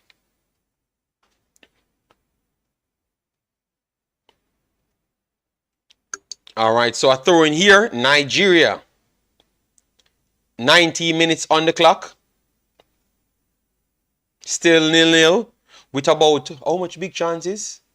I would say only 2 big chances, but you had around 2 more half chances in the game. So around 4 chances in total, 2 half chances and 2 big chances. A long ball, long square ball, getting fought, and they call a foul. They call a foul, but they tried to go through with the long square ball there again for Osimhen, but good recovery there from Conan. No, from Diamande. Good one. But I think that foul call was too soft, you know. They're big, strong players, so let them try to backle it out, you know. All right, so wonderful here. Cote d'Ivoire work through the middle. Through pass clears. Nigeria. Iwobi push it to the left hand side. And it's going to be a free kick.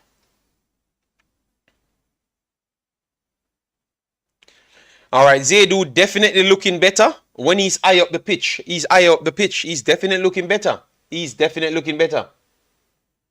He's definitely looking better, Zedu. When he's playing high up the pitch as a right midfielder to right wing back. He looks, no, left wing back. he looks completely different from when he's playing the sole left back role. All right, poor there from Nigeria. Recovery there from Cote d'Ivoire. Cote d'Ivoire trying to maintain it in midfield, but Nigeria pressing. No, referee, don't call it and give any card there because he was the one chucked into the player. Oh my God. Come on, Kessie, man. Do better than that, man. The looking for fouls in midfield is terrible, man. Let me know, guys, if you're seeing the same, but the falling over from Cote d'Ivoire, I don't like it, man. Let me play football, man. All right, so Cote d'Ivoire building through midfield. Wonderful. Oh, good press here from Nigeria. Works it wide. This could be a good space. Oh, poor pass from in behind. Damn. But good press there from Nigeria. Cote d'Ivoire trying to play it through. Wonderful work there. But they have been pressed in their own half. So it's going to be tough for them to get it straight out. All right. Good diagonal ball. Can't keep it in. So good work there from Nigeria to force Cote d'Ivoire to try and play it out of their own half. And Nigeria want to throw in over the left-hand side. In their half as well. So that's good work from Nigeria. 22 minutes on the clock. Nigeria through pass here. Good control. First touch. Osimhen running the opposite direction. Let's see. Plays it wide. Coming over left-hand side. Zedu whips it in. Osimhen. Both of them collided and Osimhen tried the bicycle and it couldn't work.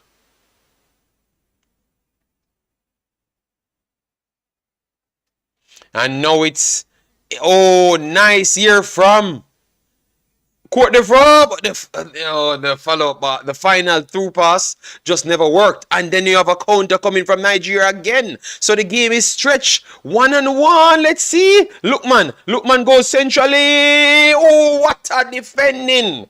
Super block. Super block here. Who is that? From Ivan? That's a super save. Because the goalkeeper had no chance.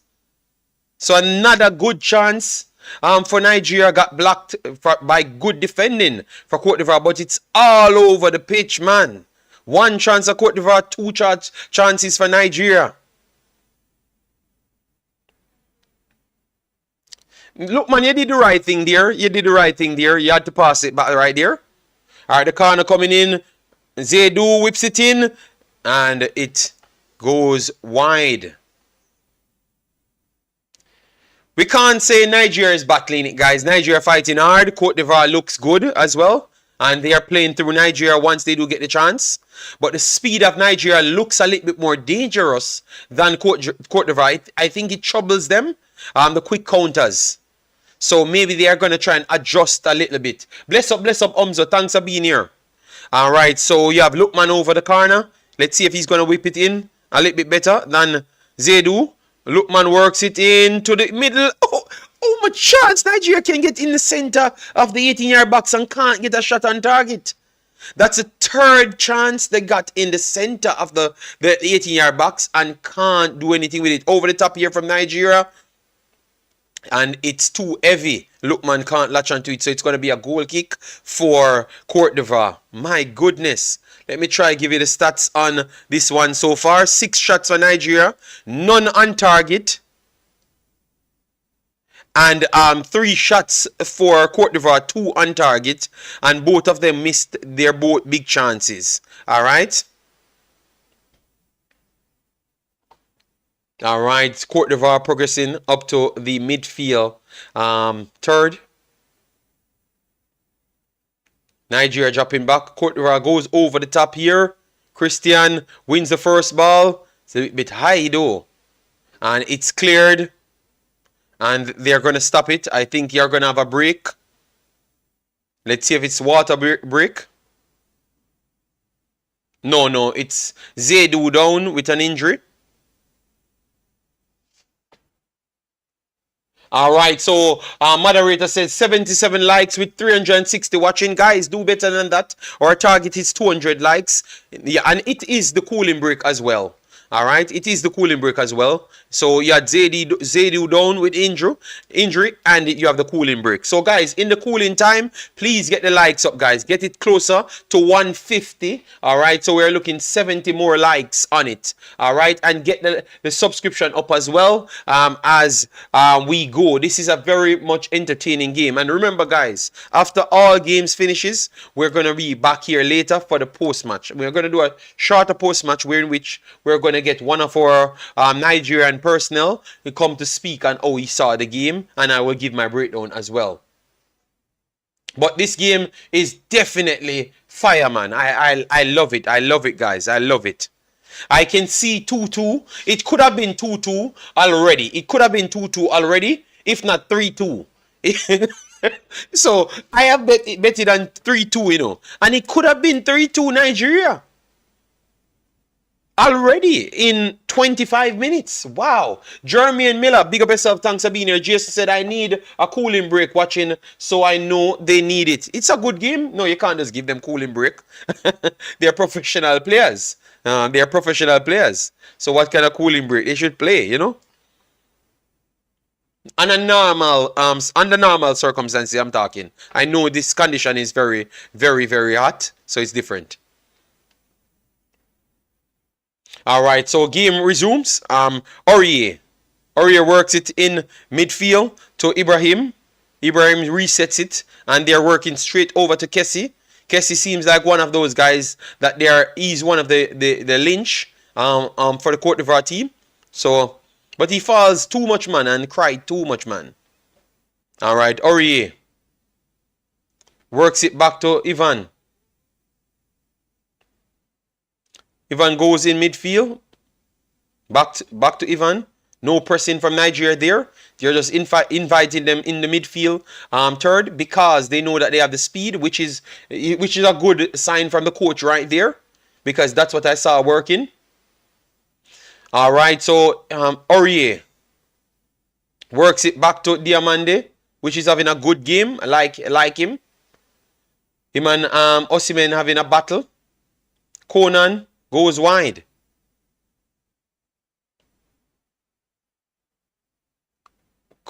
Ivory Coast works right, clipped, intercept there from Nigeria, and Nigeria clears it, and it's going to restart back with Cote d'Ivoire on the right hand side, which they predominantly plays on.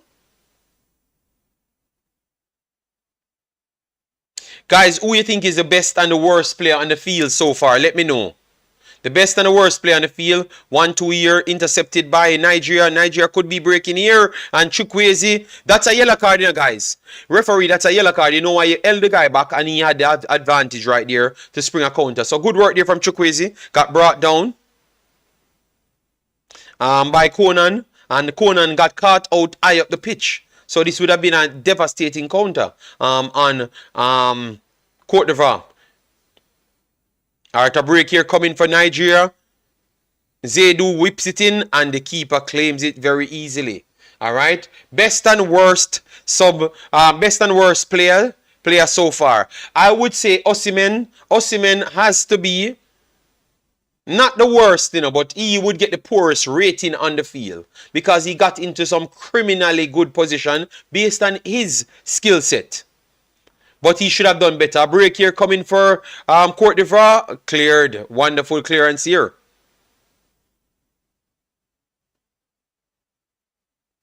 Ikang went down, clutching his hamstring. So hopefully he's okay.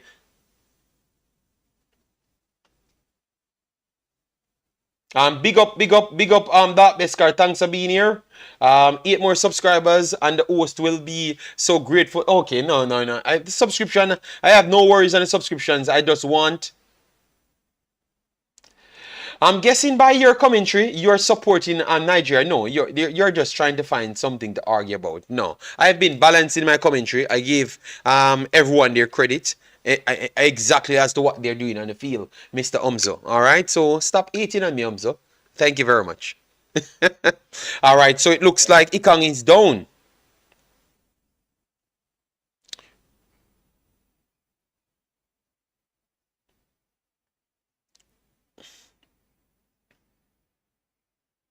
All right. It looks like he might just continue. But let's see. Let's see. All right. No, you have substitutions warming up. So maybe this is going to be a sub.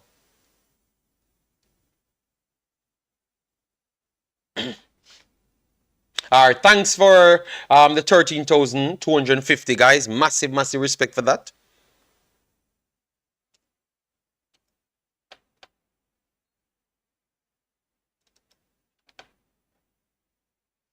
All right, so Cote d'Ivoire building from in midfield. Good strike. Oh, oh my, that is very, very poor. A long strike from Cote d'Ivoire on 35 yards out. Keeper parried it straight into Christian Kouame's path. He missed a big chance already, so it was easy for him to miss it again. All right, so poor keeping there. Poor keeping there. Let me know, guys. Poor keeping. That's poor keeping there.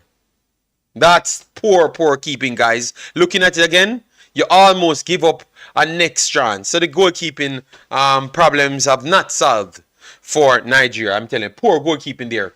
Great game so far. Yeah. But some mistakes coming in this game, man. All right, over the top here. Challenged by Lookman. Osimhen trying to fight for position. 3 against 1. Osimhen still on the ball. Trying to hold the play. But wonderful work here from Cote d'Ivoire. Forced it out there. And clipped by Nigeria. And poor touch from Osimhen there. And it's going to be a goal kick. A goal kick or a corner. Let's see. Oh, they gave it a corner. They gave it a corner. But big error there from the goalkeeper, man. So a corner coming up for Nigeria.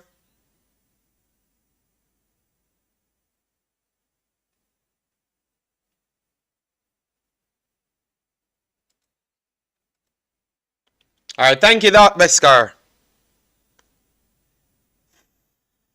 Alright, guys, they said it's 93 likes, so let me make a charge to get it to 200, alright? Yes, so we can get it to 200. 93 and counting. Whipping cross here, poor cross. And it should be resetted by Nigeria. Zedu on the ball, works it back into midfield. They're going to go for the long ball. The first touch is by Cote d'Ivoire. Cote d'Ivoire trying to break, but the recovery here from Nigeria goes out for a throw-in. Wonderful work there. Wonderful work there from Onyeka. And it's a throw-in for Cote d'Ivoire. Kessie on the throw-in.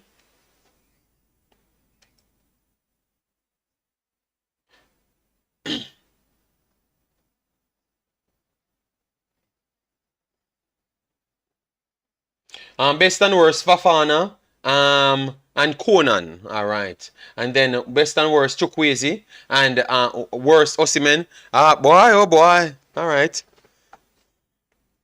Osimhen, I would agree that his chances were unforgiving. So, hold on. No, Jason. You're not going to get away with that. You're not watching the ball game. Christian missed 2 big chances, in the game, Remember, he was the one that kicked it on the goalkeeper, missed that chance, and then he was the one that got that next chance. Maybe slightly offside based on his poor judgment. Good stop here. Wonderful stop here by Diamande. Cote d'Ivoire building again, but a poor pass. This is going to be a throw-in for Nigeria. So a poor pass there from Cote d'Ivoire in the final third. Should have done way better. For Cote d'Ivoire, Christian has to be on it because he missed 2 big chances that should have made 2 goals. Or at least 1 out of the 2. A bounce here, friendly bounce to Nigeria. Wonderful latch on here. And this is going to... You have to give a yellow card for this, Because you have... Oh my God, this referee is so lenient. Lookman got on the ball and about to take off.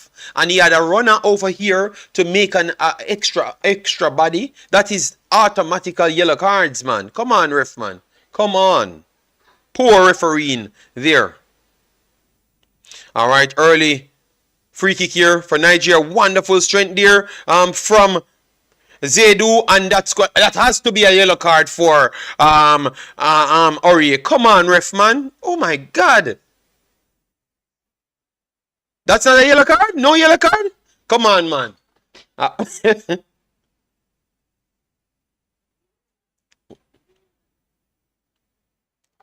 Officiating, I don't like it. Even the stands people saying yellow card. Come on, man. Someone in the stand says no foul. No, yeah, that girl, she's pretty, but come on, she's lying. All right, so free kick. Look, man, over the left hand side, close to the corner flag. Let's see if he can put in a good cross. And hopefully someone can do something in the central, because they have gotten 3 chances in the central and they have done nothing with it. All right, so look, man.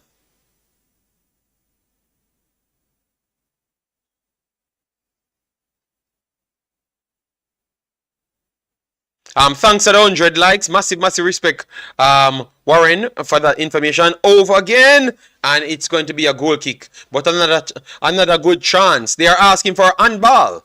They are looking for a handball. Let me see. I don't see anything. I don't see anything. Let me see. No, if it's a handball, it's a Nigerian handball. No. That's not a handball right there. So continue playing. Cote d'Ivoire playing out from the back. Ivan works it to Diamande. Diamande back to Ivan. Goes back to Conan here. Acres of space for them, because Nigeria giving them the midfield.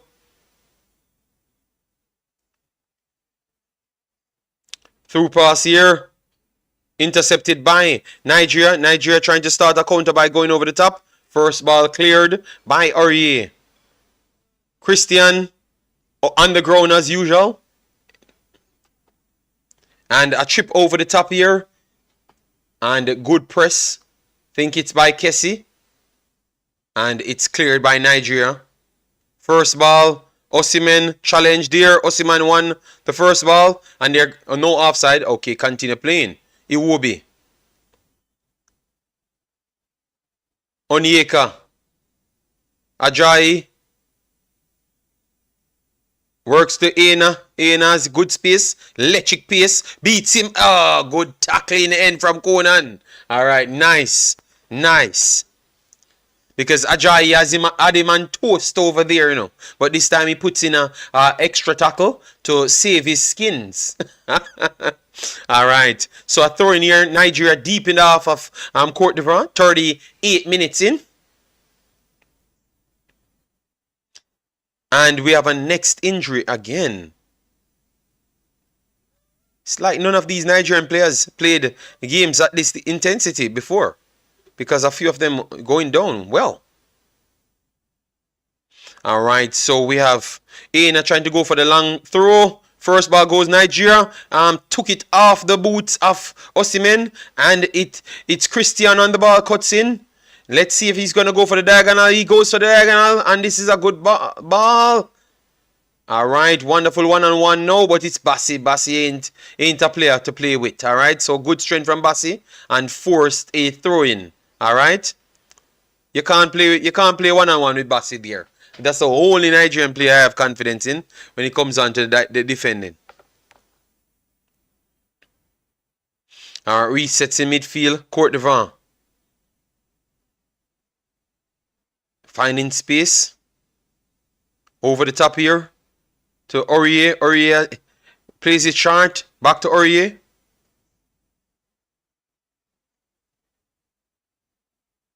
And it's a soft shot. And dealt with well by Stanley. And it's going to be Nigeria's ball.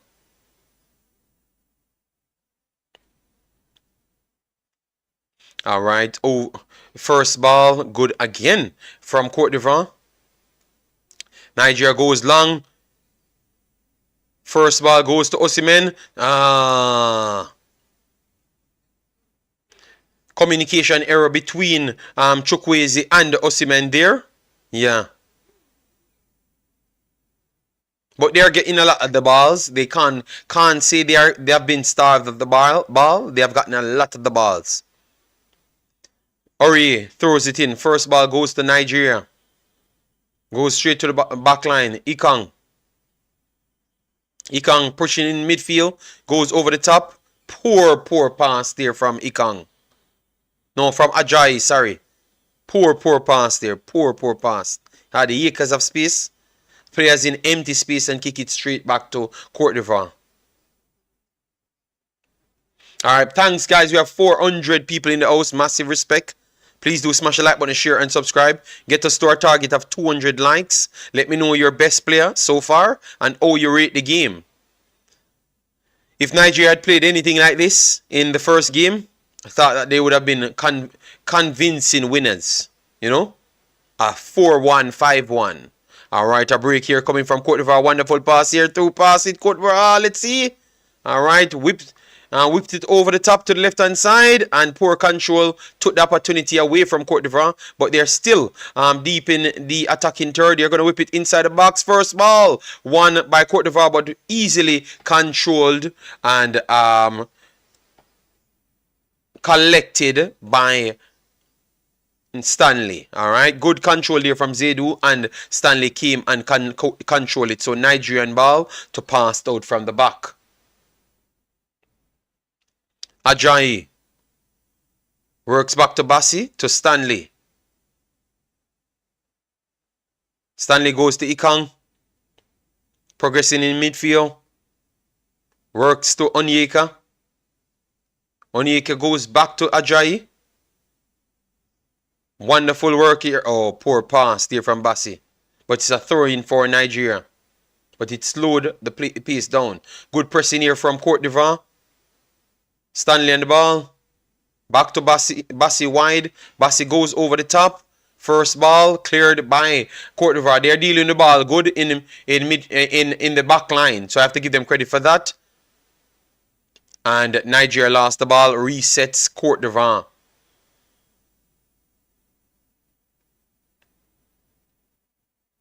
Alright, so we have Serge Aurier. Diamande. Back to Ivan. Ivan works into midfield to Ibrahim. Ibrahim goes wide to Conan. And it was intercepted on the halfway line. But Nigeria decided that they're going to reset back to Stanley.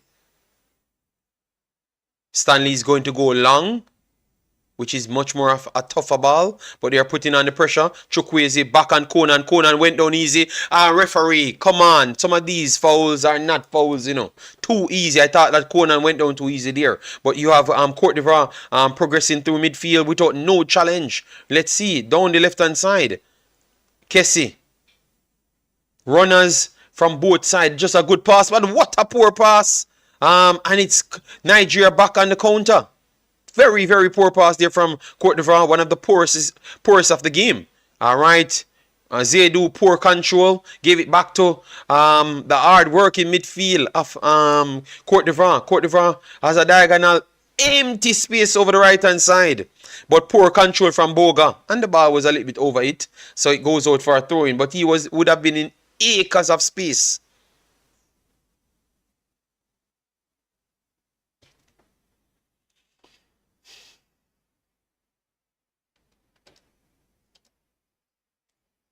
Alright, so we're coming up to halftime. Wonderful interception here from Nigeria. And Nigeria bombing forward. Let's see. See if what they're going to do. Alright. Because I don't have any space. I don't have any space. Tiffany, thanks for being here. Massive respect. Hope all is well with you and your family.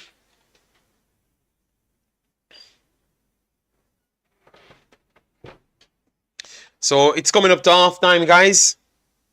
And this is definitely an even game. Alright, so Nigeria. Let's see what Nigeria could do here. We have Chukwueze over the ball. Corner coming in for Nigeria.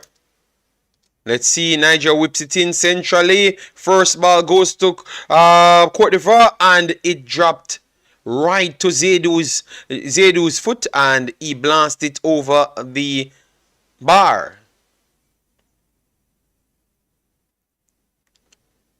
But based on what I've seen, I think this game is up in the air. It's not as I first thought that maybe Cote d'Ivoire would have had the complete advantage. You know, Nigeria came out to play. If this Nigeria continues and build on it, they can be one of the best teams in the competition. Love what I'm seeing from them. And Cote d'Ivoire, definitely one of the best teams here.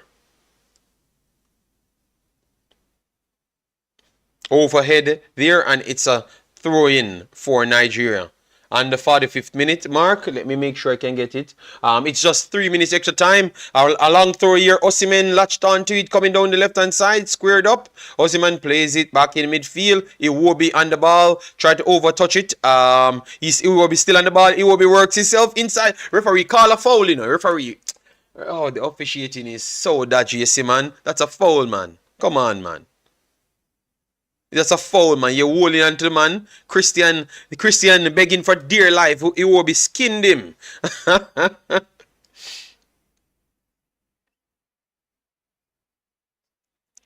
All right.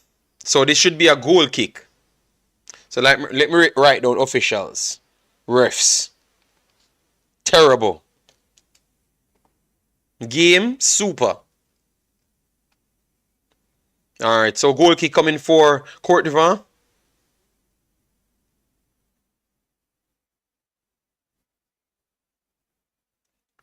All right, Cote d'Ivoire first ball. Bassi goes to Osimhen. Osimhen works it wide. What?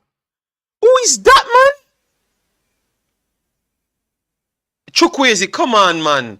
Chukwueze, Osimhen played in Chukwueze at the base of the attacking third. He had no one close to him. 5 yards away from him, everyone, and Chukwueze couldn't play Lookman in to an empty space. Terrible from Chukwueze there. Terrible.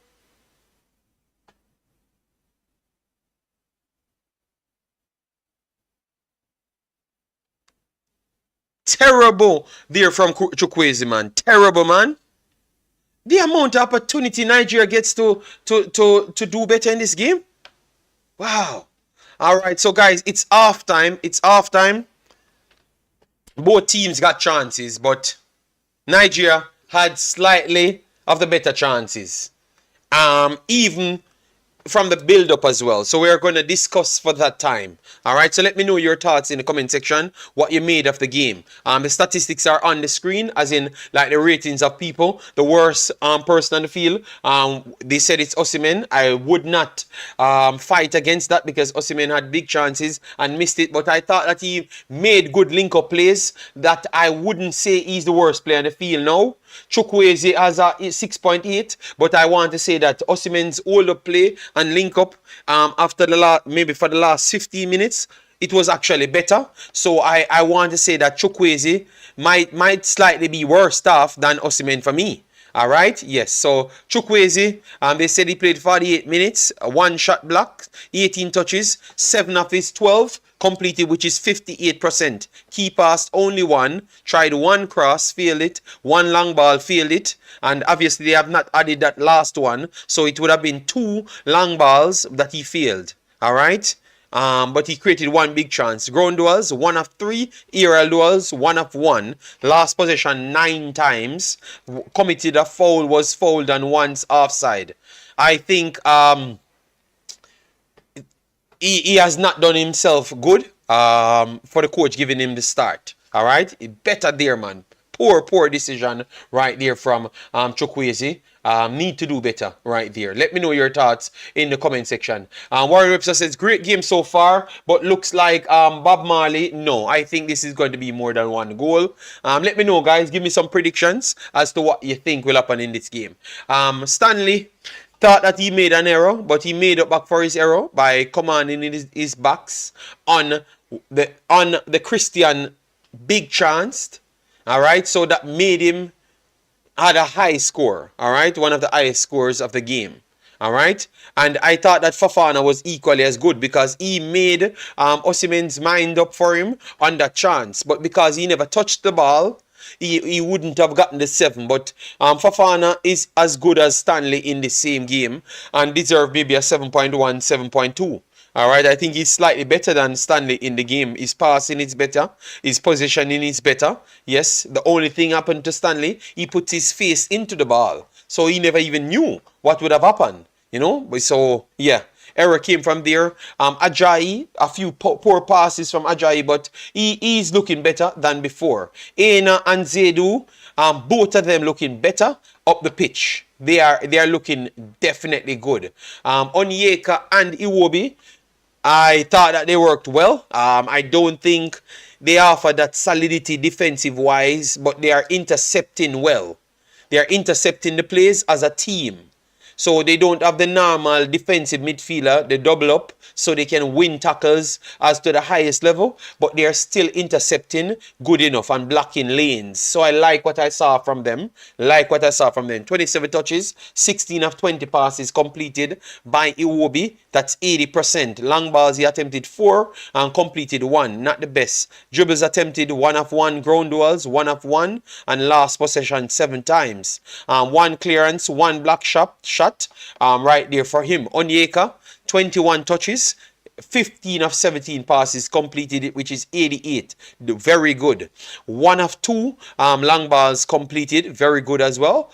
Shot off target was a poor shot. I thought he shouldn't have taken that shot. Ground duel, 1 of 1. Very good. Aerial duel, last battle, last possession only twice. And he had 2 interceptions, 1 tackle in the game so far. All right, so Onyeka definitely doing his work. Iwobi doing his work as well. Lookman, like what he did. I saw him trap back. They gave a foul, but that was just Christian, just always crying, you know. Yeah, 48 minutes for him. Dribbles attempted 1. Didn't complete it, 20 touches, and his accuracy 6 of 9, 67%. 2 key passes created in the game, 2 of 3 crosses completed, very good. Ground duels 3 of 7 and 0 of 1 on the aerial duel side. Last possession 15 times. Was fouled, committed 2 fouls, which I thought one of them was not a foul, so I would say 1 foul, and was fouled twice there, and he had 1 tackle completed and 1 dribble pass. So I would say Lookman for me is one of their best players. Bassi looks very strong, very strong. Ekang looks very strong. Onyeka looks very strong. So it's a good platform to build off for Nigeria. On the flip hand side for Cote d'Ivoire, I like Diamande battle between him and Osimhen. He's slightly winning the battle. Osimhen dropped off and go in midfield and start to get more legs there and doing better. So I like that. But Diamande, like what he offers. Serge Aurier started the game very good. He was on to everything. He cleared around 2 to 3 balls. Very clinical clearances that would have led to things that could have caused incredible problems for them. He blocked even a sure goal there, because the keeper was out of position and he blocked it as well. So Aurier, good start to Aurier. Diamande, like him. Yeah. So let me take a few of the comments them. Ivory Coast says Osimhen finishing has been poor. Cost Nigeria in the game and missed a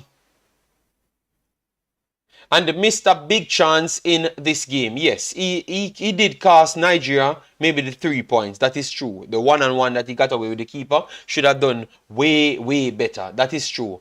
Still say 2-2 the game finishing. Jeremian says, JD, how many French and British born players on each team? A lot. People don't care about the rest of people don't be like Jamaica. We are saying that they have to be born in Jamaica to get preferential treatment. People had problems in Nigeria and stuff and Ghana, but once they saw the guys them start playing and realized the level of Morocco and stuff, they realized that you need the best players them. So I think people accepted it. Aina, big up yourself. Thanks for being here. Says 1-0 Nigeria winning this one. All right. Don't know where 4 goals will come from. Jason, no. You watching this game, you could clearly say 4 goals could come at any time. So I disagree with your Father Warren there. 4 goals could come. But maybe you're saying that the poor finishing and those stuffs might cost the goals coming. Yeah, that is true, but the chances are there to score the 4 goals. So I can't say it's not coming. This is the statistics on the screen. I just saw 60% of the ball went to Cote d'Ivoire, which that is acceptable because Nigeria is playing from the mid press. So they are not eye pressing them. They are inviting them to the midfield because Chukwueze, Lookman's speed and Osimhen's strength and speed is what they wanted to activate. And it worked to a T. Because out of the 60%, they had 6 shots, 3 on target. All right? 3 on target, you know. But Nigeria had 40% and had 7 shots.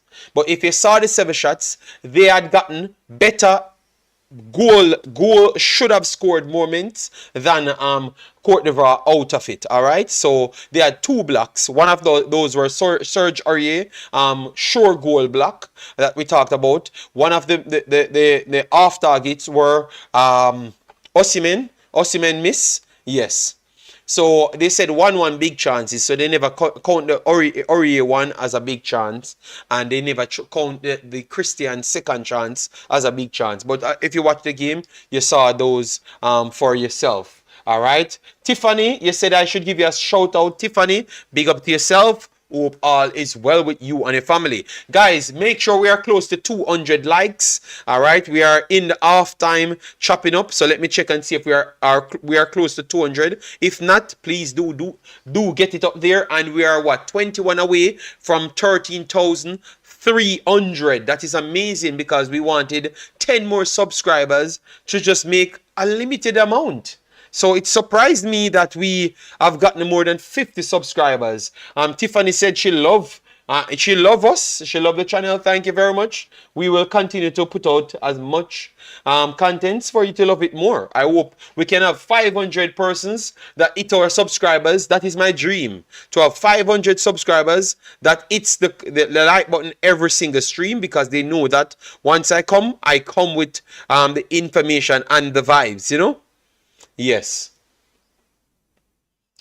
You can love me, but I am taken, you know. Yes, so you can love me, but as a football pundit, you know, that is nice. We are 70 away, guys. We are very much far off the 200. Tiffany says was hoping for a better game. So Omar Fowlin, what kind of better game you're hoping for? They have created more than 8 big chances, end-to-end action. So what better game you're looking for, Omar Fowlin? Please educate me as to what I'm missing on. Tiffany, be careful. All right, be careful, Tiffany. But Tiffany says Nigeria winning 7-0. That is not realistic. All right, they can't finish their dinners, so I don't see the 7-0 as yet, Tiffany. All right. All right. When is the time over? Half time around 5 to 6 minutes time. Peace. All right. And then we have Jay Prince in the building. Says Nigeria has the big players but can't seem to put it together. Seems like coaching change is coming if they don't start playing better. This is a better game, you know. And to be honest to the coach, yes, the last game was not good enough, but they could have still won the last game 4-0. It was down to poor finishing, Osimhen and others. Osimhen scored a looped-in shot that was easy to score, you know. But they missed a lot of chances. So the coach cannot use that at all times to say, listen to me, I provided the answers, you guys just never took it. All right? Yes.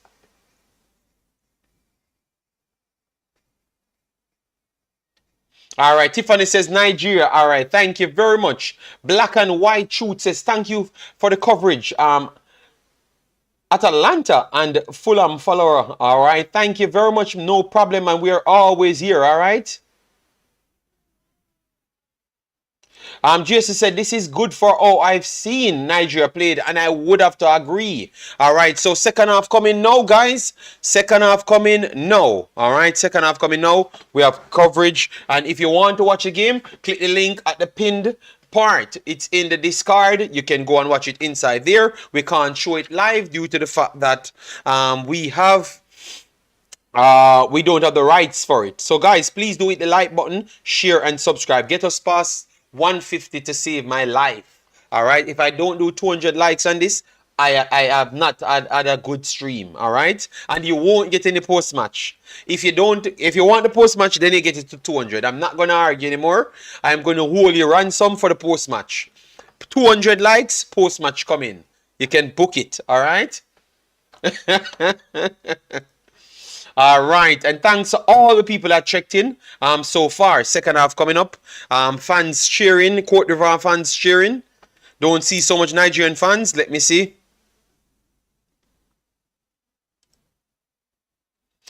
All right. Tiffany said, I can bet 200 million that Nigeria will win 7-0. I think everyone would bet it at 200 million because everyone knows that you would have lost that bet, Tiffany. I think you wanted to just give away your money, and we don't want to take your money for those non-reasons. All right? Yes. Yes, so Tiffany, please, Tiffany, don't bet anyone 200 million. Yeah, regardless of what currency it is, you're going to lose. Nigeria could win the game, but it might be maximum 2, 3, 2, because I do see them open, So, yeah. All right, we saw some Nigerian girls now. Yeah. All right. All right. Yes, yes, yes. All right, Nigerian girls putting down the dances. That's nice. All right. All right, all right. They're in the mood. Nice.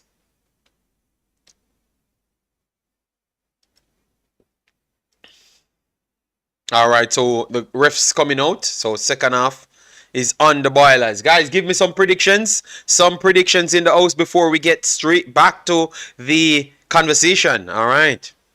Or the commentary, I should say. So still, I'm still holding on to my 3-2, but I will try to go down to at least a 2-1. But I do see goals and opportunities coming from both teams. All right.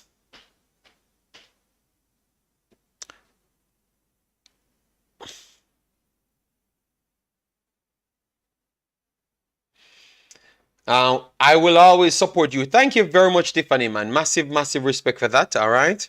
Yes, thank you very much, man. Like that you like the content, Jermaine says 1-1 draw. Okay. And Black and White Truth says 2-1 for Nigeria. Aribo to score the winner. All right. We're going to try and get some more information as to maybe changes and stuff. So far, we're not getting any changes. All right, we have the same lineup.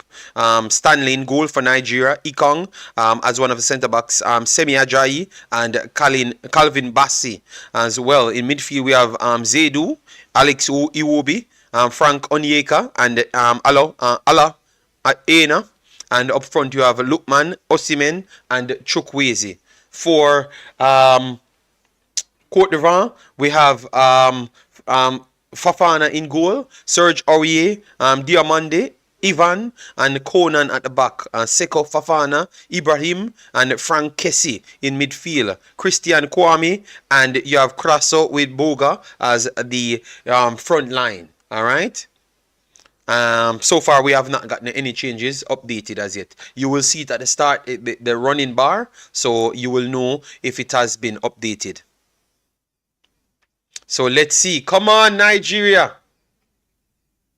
Webster says, still say Ivory Coast by 1. Yeah, anyone can win this, but Nigeria is not as far as what people first thought. I see Nigeria winning by 1-0 goal. Iheanacho. Look at the bench. The benches are impressive. All right, the benches are impressive because we have Musa on the bench, Iheanacho on the bench, Murphy on the bench, Aribo on the bench, Samuel on the bench. All right, so that is for Nigeria. All right, we have Willy Bowley on the bench as well. We have Bamba, Pepe, Konate, Karim Konate and Diakite on the bench, and Sango on the bench as well. So they have both teams has good bench. So both of these teams should be trying to look to win the competition. All right. Give a shout out to this guy. Blessings. Us with awesome videos. Massive respect, man. All right. Thank you very much. Tiffany. All right. So we are about to get the kickoff now. All right. Cote d'Ivoire. No changes confirmed. All right. First ball for Cote d'Ivoire goes over the top, and this is a head collision with the first over the top ball. Damn. And it's Bassi down, but Bassi is very strong. So if anyone can survive, it's Bassi. So it's a collision between Christian, Kwame, and Bassi.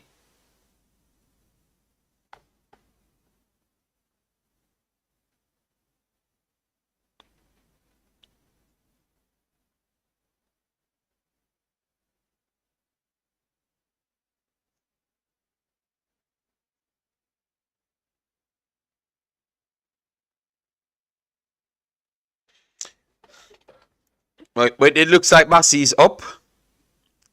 Let's see if we have any blood or anything. Let's see. Bassi is very strong, guys. So I don't think he's gonna have any. Only concussion you might have to worry about. Oh, so he's coming off for now. Hole in his head. But he looks like he's okay. So Bassi should be okay to return. Thanks for the guys. You guys are 7 away from 13,300. Amazing. All right. So let me see if we can get to a big 14,000 on the channel. All right. So Iheanacho already warming. So I don't know what they saw to have Iheanacho warming. All right. Nigeria breaking down the right hand side. Overlapping there from Aina, but got caught out. And you have Cote d'Ivoire breaking down the left hand side, but got intercepted in midfield. Wonderful work here by Iwobi. Iwobi works it back in midfield. Works it wide. Zedu goes back to Iwobi. Zedu tried to overlap. Iwobi pass got blocked, and it's a throw-in for Nigeria on the halfway line. All right, so Kenneth says that Nigeria, Iheanacho will come on and win it.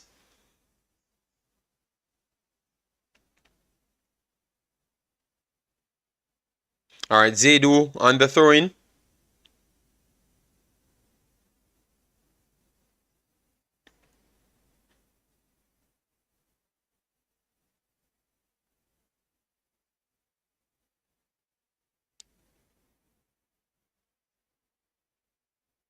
All right, so building from the back. Ajayi. Back to Ikang. And Ikang's injury looked like it's okay now because he went down clutching his hamstring in the first half. So he's okay so far. First ball of Chukwueze. Won it. Wonderful. Nigeria still on the ball. Aina tried to go through traffic. Lost the ball there. And now it's Cote d'Ivoire. Tried to go over the top. Got picked off by Ajayi. Ajayi back to Ikang. Ikang goes wide to see if he can get Zedu in. Wonderful header there from Aurier. But they lost the battle. Bassi there fighting. And Bassi won the battle there. It's a throw-in for Cote d'Ivoire. JD at the place. 5 in Canada. Big up. Okay. Well, in Belgium it's very cold. Between it's always between 3 degrees back to up to 10, minus 10. Today was a little bit warmer. I think it went up to 6 degrees. But when I left out in the morning, it was like minus 7. So it's definitely cold here. All right, so we have Cote d'Ivoire building in midfield. Wonderful work here from Cote d'Ivoire. Ivan, high up the pitch. They're taking more risk. Diamande works it to Aurier. Aurier lost the battle, and that's a referee. Give a yellow card, please. Christian brought down Zedu there, and it's a free kick. And he stopped a break. And the next turn here, again, and Kessie stopped. No, it's not Kessie. Ibrahim stopped a break again for Nigeria. And it's a clear break, He's they are complaining like, where's the cards? That's a flat out yellow cards, guys. Come on. Let me know in the chat if that's not a yellow card. If that's not a yellow card and Ibrahim, and the referee's complaining that the guy should not talk to him. Come on, man. That's a yellow card, man. So he can put pressure on the player to stop making those tackles. He's breaking. He's free. So what is not a yellow card? Come on, man, referee, man. Damn, man. Thanks to the 150 likes, guys, but the referee has been harsh, man, you know? Over the top here. First ball, Nigeria. Osimhen and Diamandi in battle. Osimhen touched it and Nigeria back. Oh, good save. Osimhen went down. And Osimhen is down. But the ball is still in the back. And it's cleared by Cote d'Ivoire. Cote d'Ivoire will try and counter. But Bassi has strength for days. Bassi to Iwobi. Iwobi to Zedu. Zedu works it inside. And they're going to kick it outside.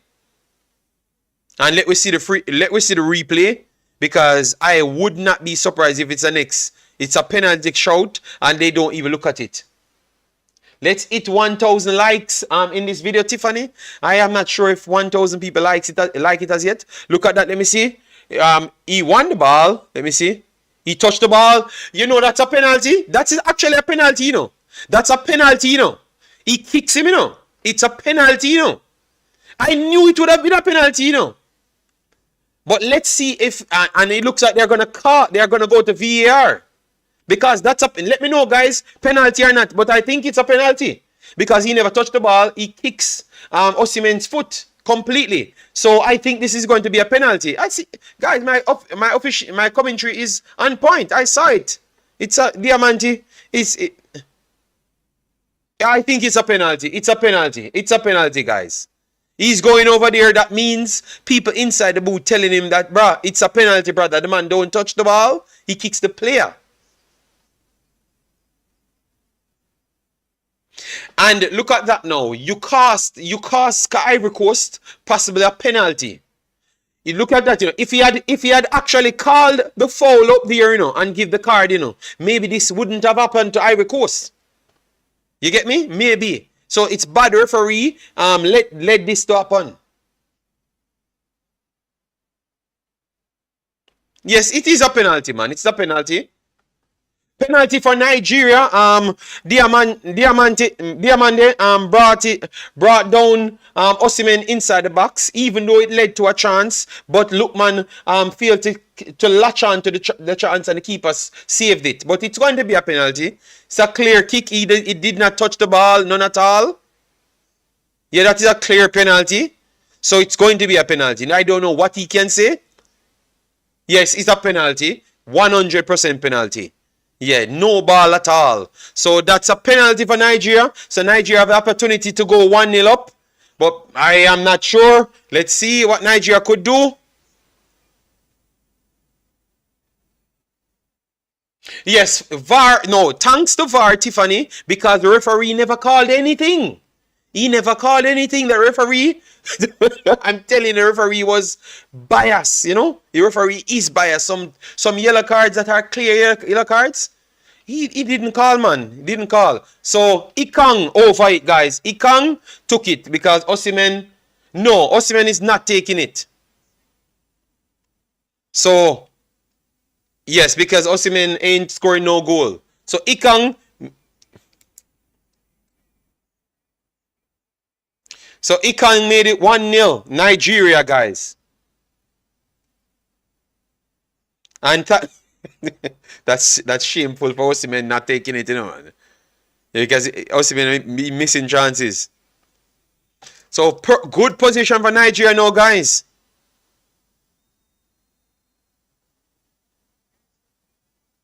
What a slam penalty by Ikang. I thank God it's not Osimhen taking that penalty. All right. Yes, so 1-0 Nigeria.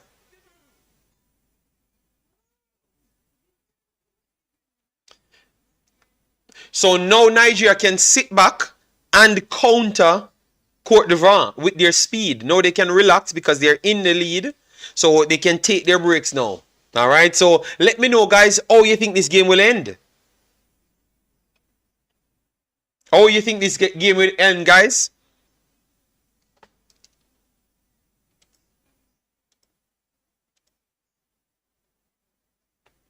All right. Oh, you know, they could have recalled this penalty because one of the Nigerians went in the box before the ball kicked, you know. So it could have been recalled, you know. If the refs wanted to be strong on the call. So I have to call it out because you have to be fair. I thought that one of the players interfered by Nigeria. So it could have been retaken. All right. Goal kick here for Nigeria.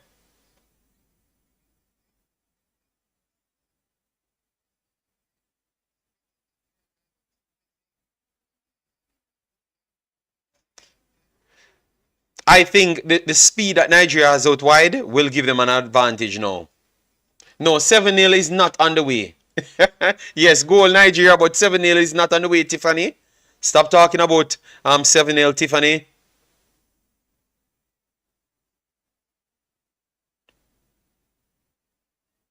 All right, so goal kick here. Stanley. Stanley goes long.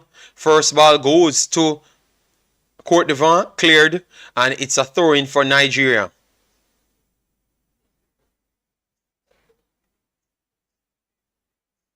And Diamande had a good game so far, you know, to be honest, you know. He was getting the upper hand on Osimhen, you know, over the top here, but good defending again from Cote d'Ivoire. So Cote d'Ivoire won the ball.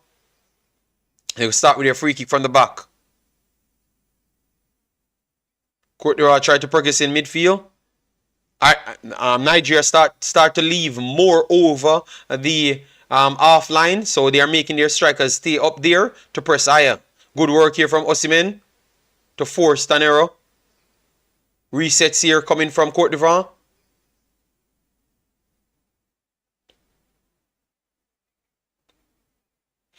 Evan, go over the top here. First ball, come. Keeper, I don't know what the keeper doing there.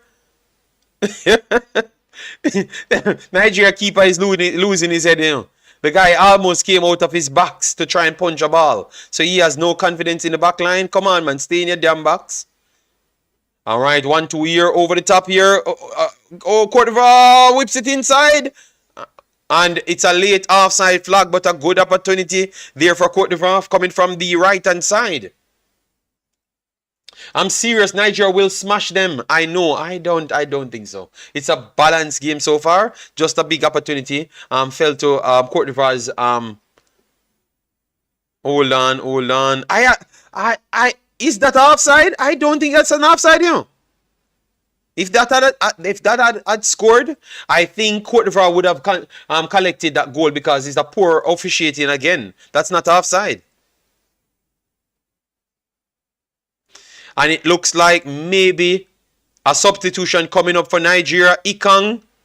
Hold on. Let me see. Let me see if they're going to make a substitution.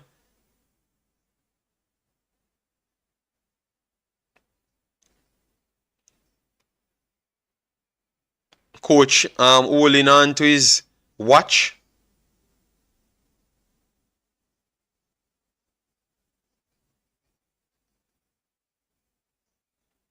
Victor is still a baller. Yeah, man, Victor is a big baller. He won the penalty just the same. Even though he missed the chances, he still won the penalty.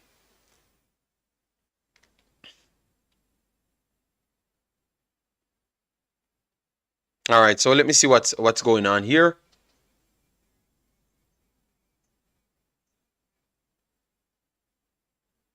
All right, referee talking to the goalkeeper. So I don't know what took place. All right, they're gonna start with a free kick inside Nigeria's 18-yard box.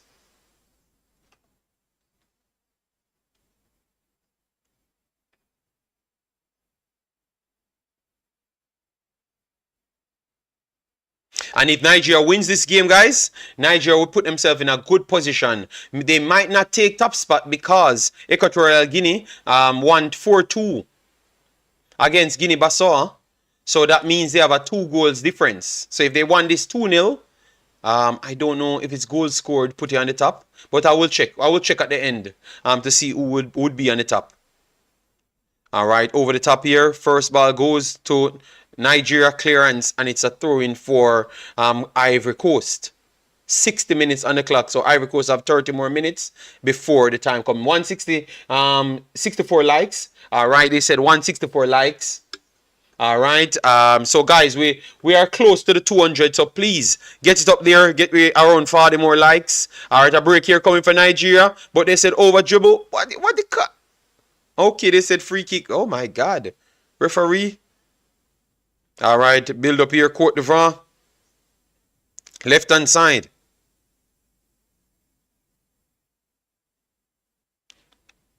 Oh, a collision there.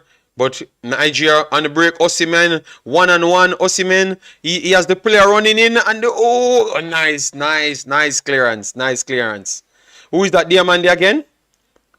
No. It was Ivan. Ivan clears it, and it's a corner coming up for Nigeria.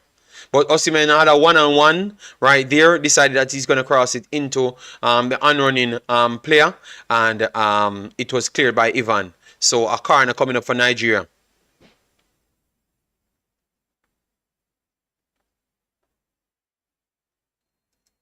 All right, Ade.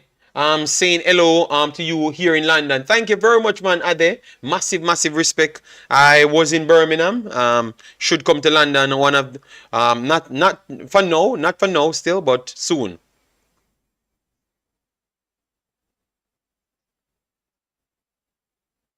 And this is a good chance again from the corner. Osimhen. Oh my God. Osimhen had a free header and couldn't put it on target from the corner. Oh my. No, this is definitely not Osimhen's day. Guys, this is definitely not Osimhen's day. And Cote d'Ivoire trying to come straight up the pitch.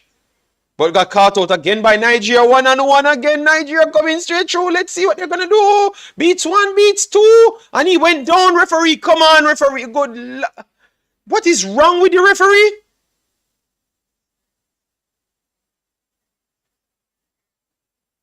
Oh, Nigeria could have scored 3 goals. All right, Nigeria coming back again inside. And a super clearance here from Diamande. All right. Damn. Osimhen, man. Oh my God. Osimhen keeps. No, that's a foul and Chukwueze again. Come on, guys. It break the guy's balance. Come on, referee, man. The referee has been terrible, man. That's a foul right on top of the 18-yard box. It wouldn't even be a penalty. Just give the guy the foul, man.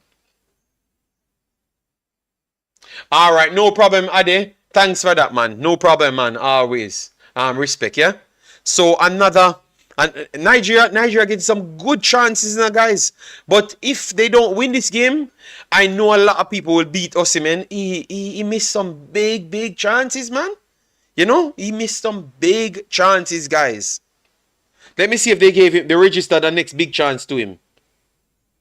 They only register one of the big chances to him. Okay. Let's see if they're going to register the header as a big chance. Big up AA proud Jamaican in Canada. Okay, nice. All right, looks like Ivory Coast will be forced in a change. But Nigeria need to get a goal. All right, the corner coming in. Let's see what Nigeria could do with this. But the amount of chances Nigeria got, this should have been out of sight by now.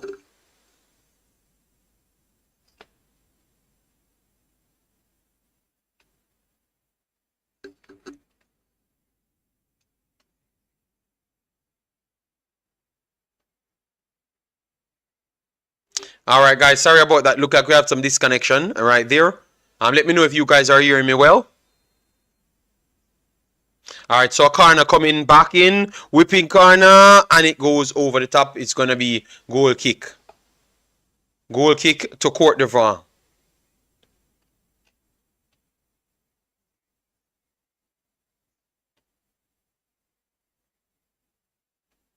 All right, so Cote d'Ivoire building from the back. Let me know, guys, if you're hearing me well. Just type yes in the chat to let me know that you're hearing me well. And if you just came in, please do hit the like button, share, and subscribe. All right, just let me know. And at the top, you have a voting bar. It says Nigeria winning or Cote d'Ivoire winning. You can click on that, or it's going to be a draw. Click on that as well. All right, Cote d'Ivoire building to the left-hand side. And that's a free kick for Cote d'Ivoire in the half of Nigeria. Good work there from Conan. Him and Aina has a battle going on.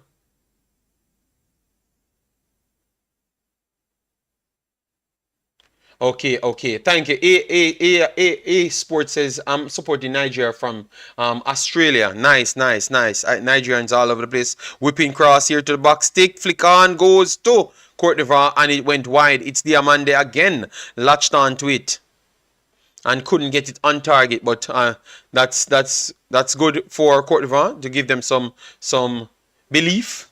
All right, so substitution coming on, and I think it's Nicolas Pepe.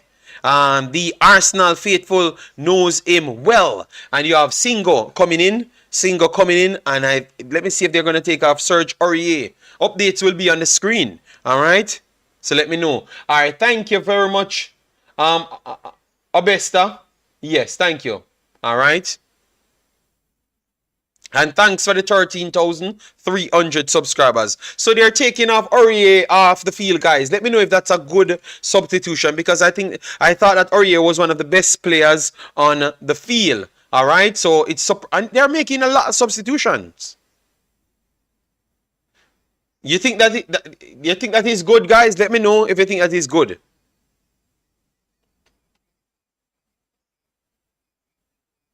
An instant Nigeria coming cross.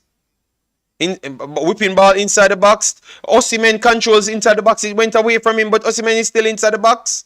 And good pushed out wide there from Conan. And he's looking for something, but he's not going to get it. It's going to remain Nigeria's ball. All right.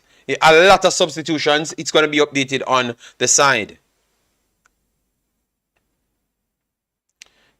But I think they might disrupt their pattern of play, and it might favor Nigeria now because they made so much changes at once. Clearance here by Cote d'Ivoire. Resets back to Stanley.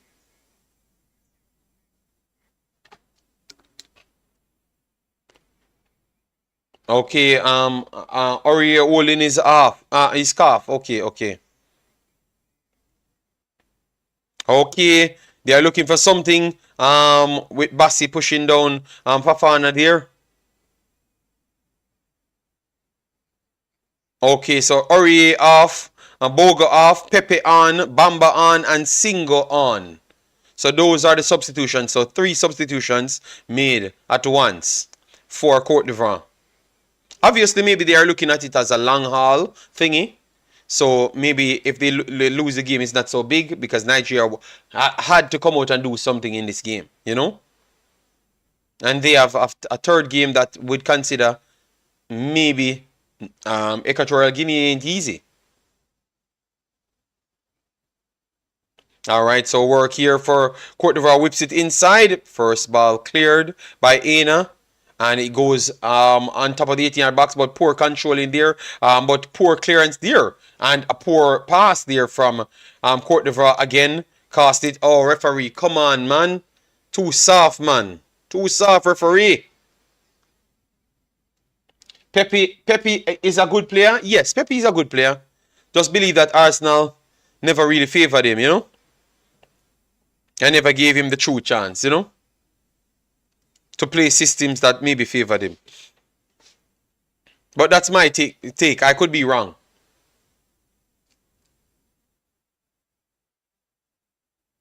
So a free kick here for Cote d'Ivoire. Ibrahim. Around 35 yards out.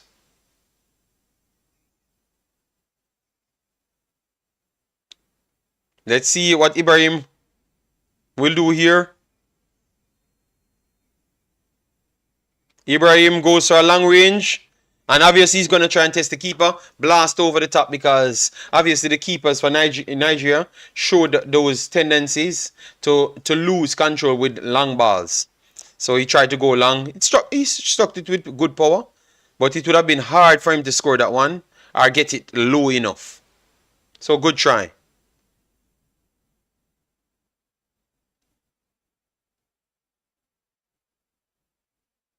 All right, so I don't know what's going on here. Oh, it looks like we're going to have a cooling break. The second cooling break. All right, so guys, get the likes up. So get it to 200 so we can get past our mark in the cooling break. Then I will try to do a separate 3 minutes video and what I saw in the in the performance of both teams and how it should look in the future for both teams. You know, yes, just a fast breakdown because maybe I will return later as well. So look out for the later one. It will be extended, but I have to leave right after to get some things done. All right, but thanks for everyone that came in, stayed with us, and appreciated us for what we have done. You know.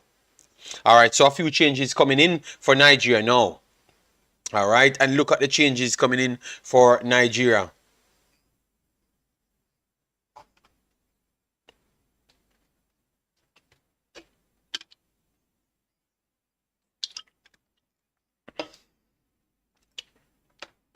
The changes coming in for Nigeria.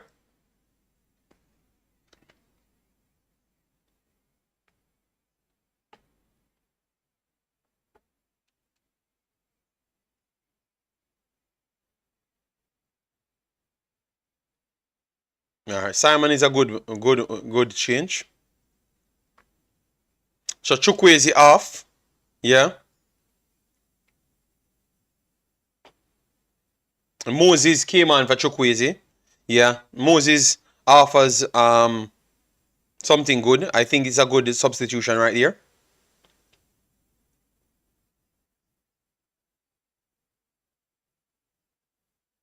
All right, wonderful recovery here for Nigeria. Moses on the ball. Reset back to Bassi. Bassi goes back to Ikang. Ikang goes over the top. A little bit high between two, but they dealt with it well. Ina tried to play over the top. Osimhen. And oh my God, this referee. Call a foul for that. Wow.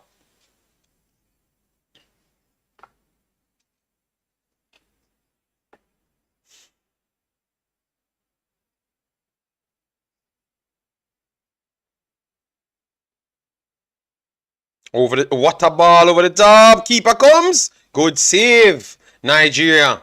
Stanley, that's a good save from Stanley. And they're going to go again. And it's wide. So 2 shots. Good save from Stanley right there. And good over the top ball. Pepe tried to latch on it.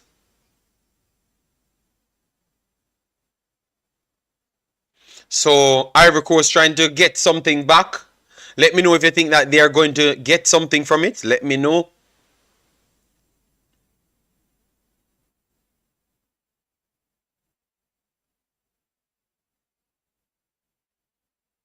All right, so clearance here from Nigeria. And Cote d'Ivoire failed to hold on to it. So it is a throw-in in Ivory Coast off for Nigeria.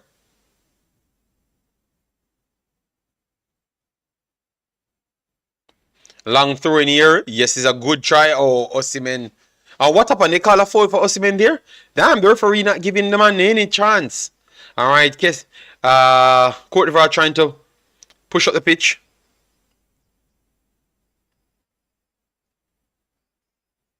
Over the top. Wonderful. Pepe takes it down. Resets it in midfield. Good ball. Back to Pepe. Cuts inside. Works it centrally.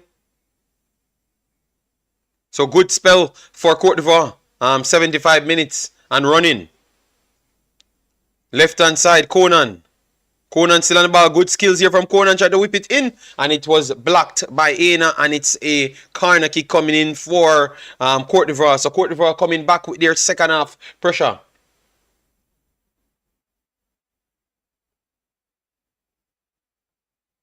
Okay, Ade.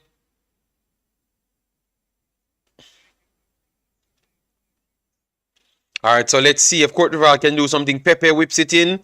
Puts it high to the box stick. And it's oh, nice. Wow.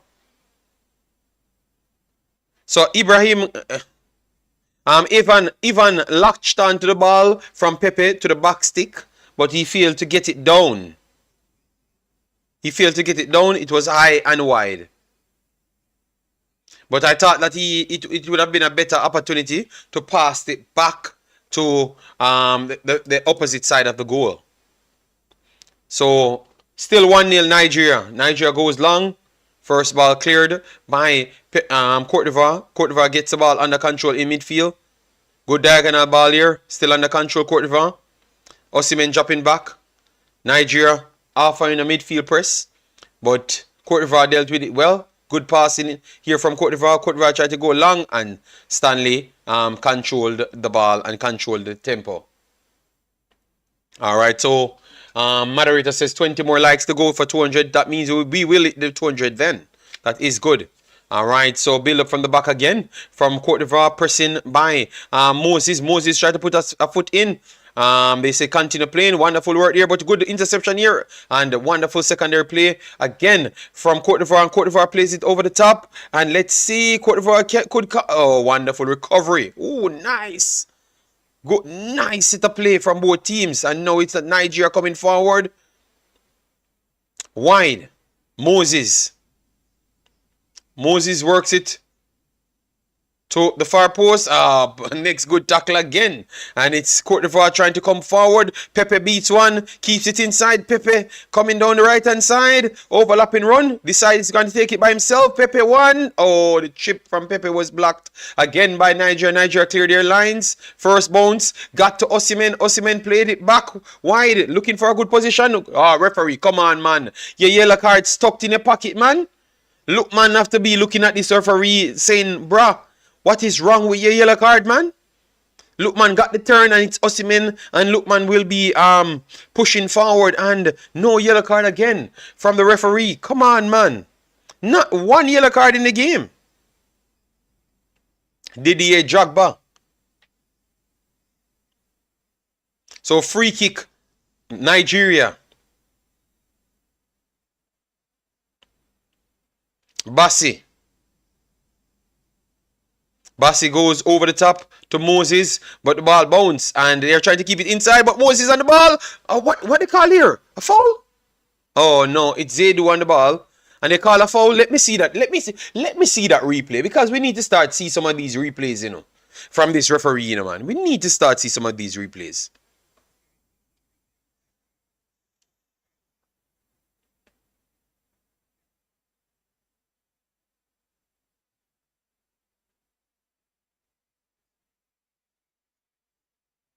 All right, Cote d'Ivoire building. Conan looks better going up the pitch, you know. All right, so clearance there from Nigeria, but back to Conan, and Conan cleared it, and he kept it inside, so no corner. Nigeria will try to play it out, and that's a foul. That's a referee. You should have called a foul there. This referee is dodgy. All right, he calls a foul, and this might lead to an injury.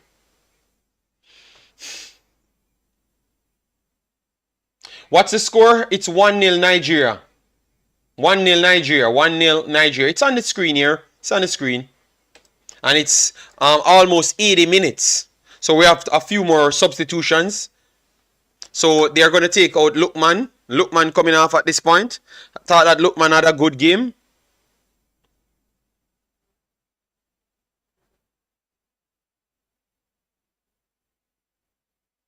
And Zedu coming off.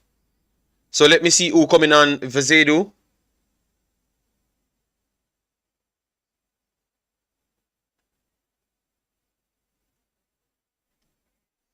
Kenneth came on. Kenneth came on.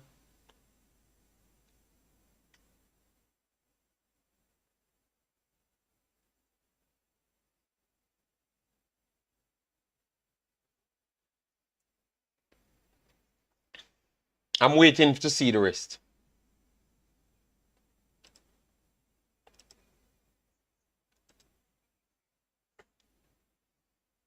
All right.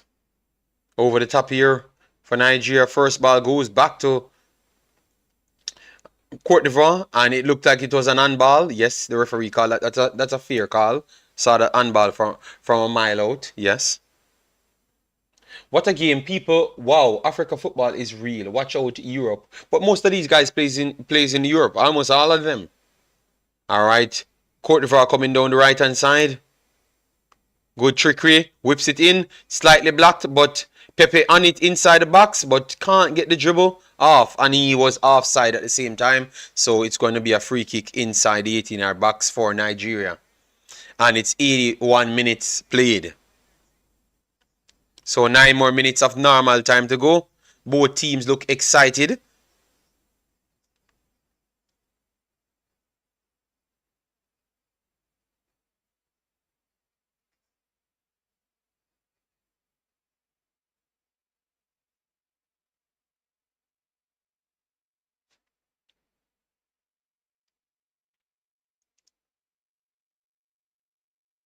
All right, wonderful first flick on. They're from Nigeria, but recovered well by Cote d'Ivoire. Cote d'Ivoire recovered it in midfield after the secondary challenge. And they're trying to get a few sequence of passes going. And not bad at all. Over the top. Cleared by Nigeria. And Osimhen tried to spin Diamande, but it didn't work. Wonderful work from him again. All right, Cote d'Ivoire progressing over the midfield. Third. With 1-2 here.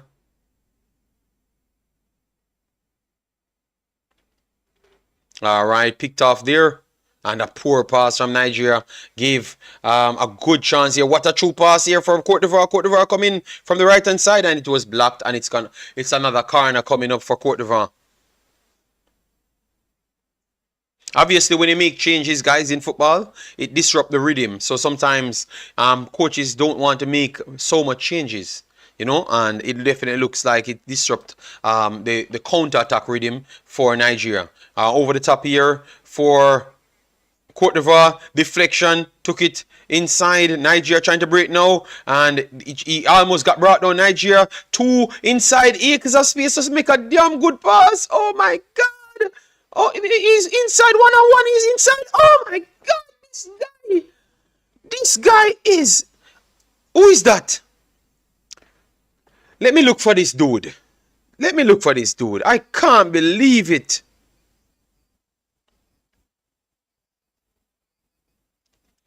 It is Samuel. Samuel dribbled until he can't go anymore. Just pass the damn ball to the empty player.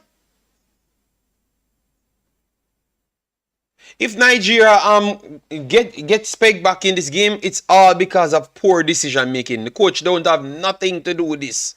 These guys had all the opportunities in the world to score, sadly, over 5 goals in this game. But some poor decision making, man. And poor finishing. Strong touch there. Foul. Cote d'Ivoire. Damn, man, Samuel. Let the team down.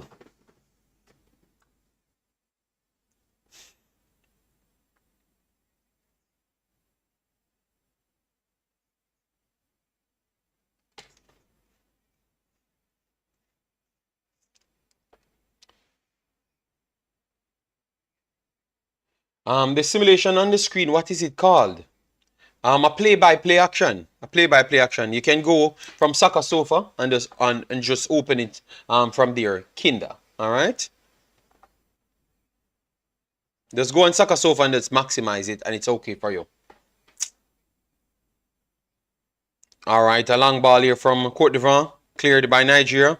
And this could be an next counter by Nigeria. Osimhen breaking. It's supposed to play it behind him, but Osimhen on the ball. Let's see if he's going to make a better decision. Osimhen. Oh, the ball was deflected into the path of Fafana. And Fafana clears it. Damn. No problem, Kinder. The opportunities coming for Nigeria, man, but poor decision making costing this team. But they are leading. So at least a draw out of this game would be good enough. And the performance was much, much better. A through pass here coming over the left-hand side for Cote d'Ivoire. Good turn. Let's see. Plays it centrally. This is going to be a good opportunity to take a shot. But wonderful block off there. And the shot was high and wild and wide. High, wide, and wild. Yes. So, nothing clean. Nigeria getting all of the clean opportunities, but they are just not finishing it. Not finishing their dinners, guys. So far, we have 10 shots apiece. All right? 10 shots apiece for both teams, but the chances were very much clear for Nigeria in this game.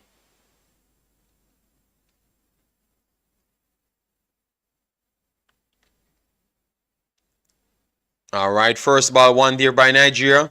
Let's see. Follow up, try to keep it on the wide side. Good strength here from Bassi. Can't keep it inside, so it's going to be a throw-in. AFCON in the stands. AFCON in the stands. Is that not AFCON? I think it's AFCON over there, man. It's AFCON that, man. I think it's AFCON that in the stands. He's supporting Ivory Coast or what? Or he's just over there. It's just all the seats in Ivory Coast's colors. All right, good break here from Cote d'Ivoire, and it was heavy. He went down, looking at penalty, and they're gonna try and review it. Come on, referee, man. That's not a. This man not been diving all over the damn place. No.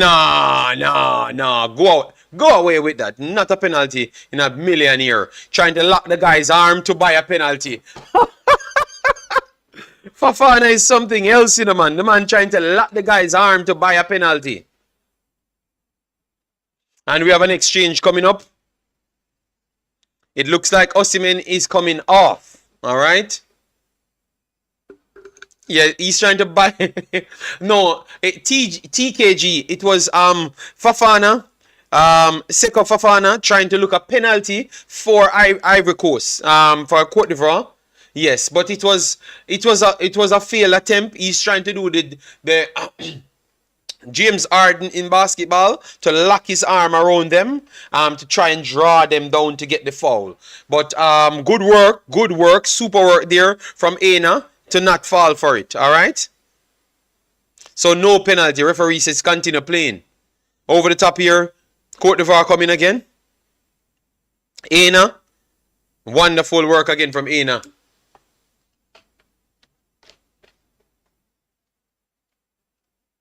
So it's not a penalty. He was looking at penalty, TKG, but he never got it. Guys, 20 more likes and it's 200 we're going to be. Guys, remember, I'm going to put a 3 minutes post-match for today. So hopefully you can drop a like on it and support it, all right?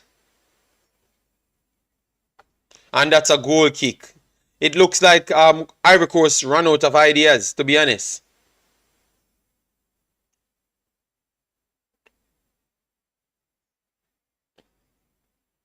Osimhen and fraud watch? No. The man won the penalty as well.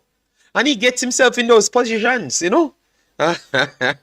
You have to be real good, you know, to be winning penalties, scoring the goals them, and people still say you're on fraud watch. That means you are truly talented and people expect 50 goals from you every single game. But Osimhen, he had some good runs, you know. Paul Anacho changed for Osimhen. So that means they don't they left Murphy on the field. They left left Murphy on the bench, Iheanacho on the bench, Musa on the bench, Aribo on the bench, all of them on the bench. So I guess they're gonna use them in the next game. All right, so build up here. Ivory Coast coming down the left-hand side. And believe me, they are a home team, you know. The extra time is going to be long. Over 5 minutes. Our Ivory Coast working to the right-hand side. Alright, good work here. No, over dribble. Over dribble there. That should be a goal kick, you know. Good solid tackle and Pepe there from no good solid tackle from Bassi. That should be a goal kick, not a corner. But they are going to give a corner, so a corner coming up for Ivory Coast. Let me see how much they had. Hold on. Let me see how much they had. 9 minutes extra time. 9 minutes extra time. Good Lord. TKG, well, it's 9 minutes more extra time. So Nigeria might have to score to actually get out of this. I said 5, they said 9. Wow. And the first yellow card came out of the entire match.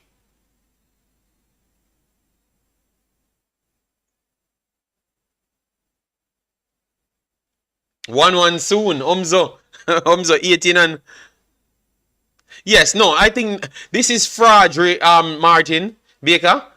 I think these guys never wanted Niger to win anything. They did everything for Ivory Coast to be in the lead or get favorable calls. I have to be honest. The referee officiating was not good at all.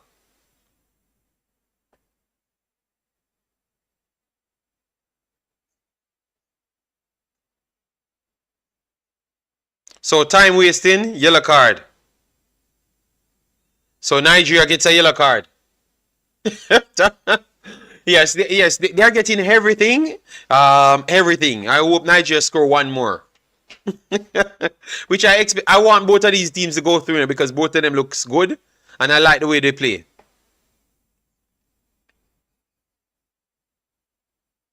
So that is the first yellow card, guys, with around 150 challenges.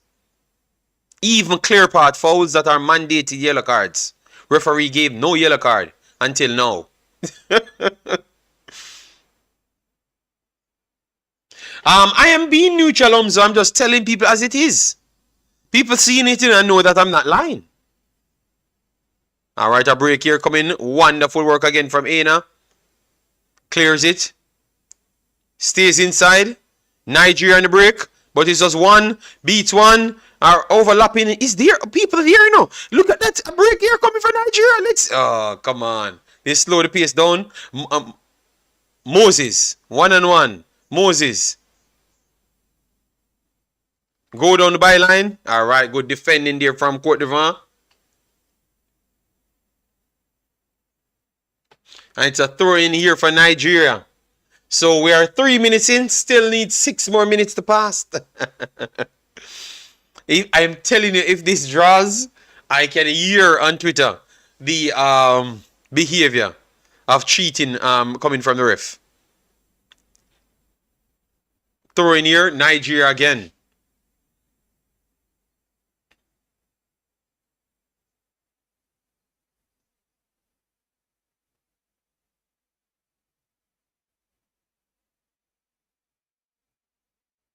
All right, so Cote d'Ivoire will be playing out from the back. Get impressed by Nigeria. Goes over the top. First ball cleared by Ekong. Second, Bassi. Bassi is all over the pitch. Bassi want this win more than anyone else. All right, the next break coming for Cote d'Ivoire. Wonderful turn here and wonderful recovery again. Nigeria clear their lines. Cote d'Ivoire have it on the half line. So they are trying to come back again. All right. Ivan works to Ibrahim. Poor ball again from Cote d'Ivoire. And the deflection took it out for a goal kick of Konate. So it's 4 more minutes to go.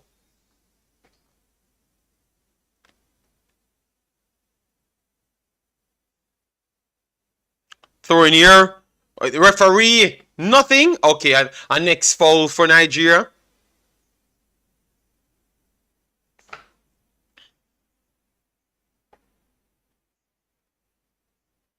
Osimhen on the bench fighting. Directing traffic. Yes, man. Nigeria looks like they are fighting for this position. So I like it. You know? Yes, I like it, guys. Like it. Cote d'Ivoire covering their eyes. Can't believe Nigeria winning. But it was a good game. Referee. Nothing there, referee?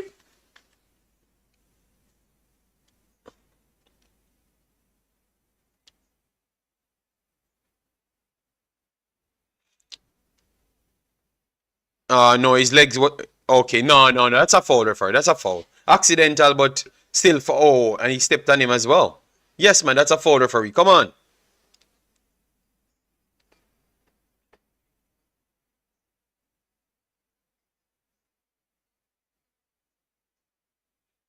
All right.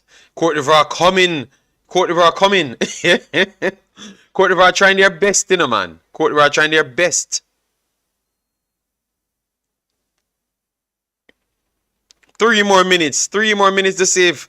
But I think Nigeria is in a good spot. Even if they do draw it, I still believe that will be good enough.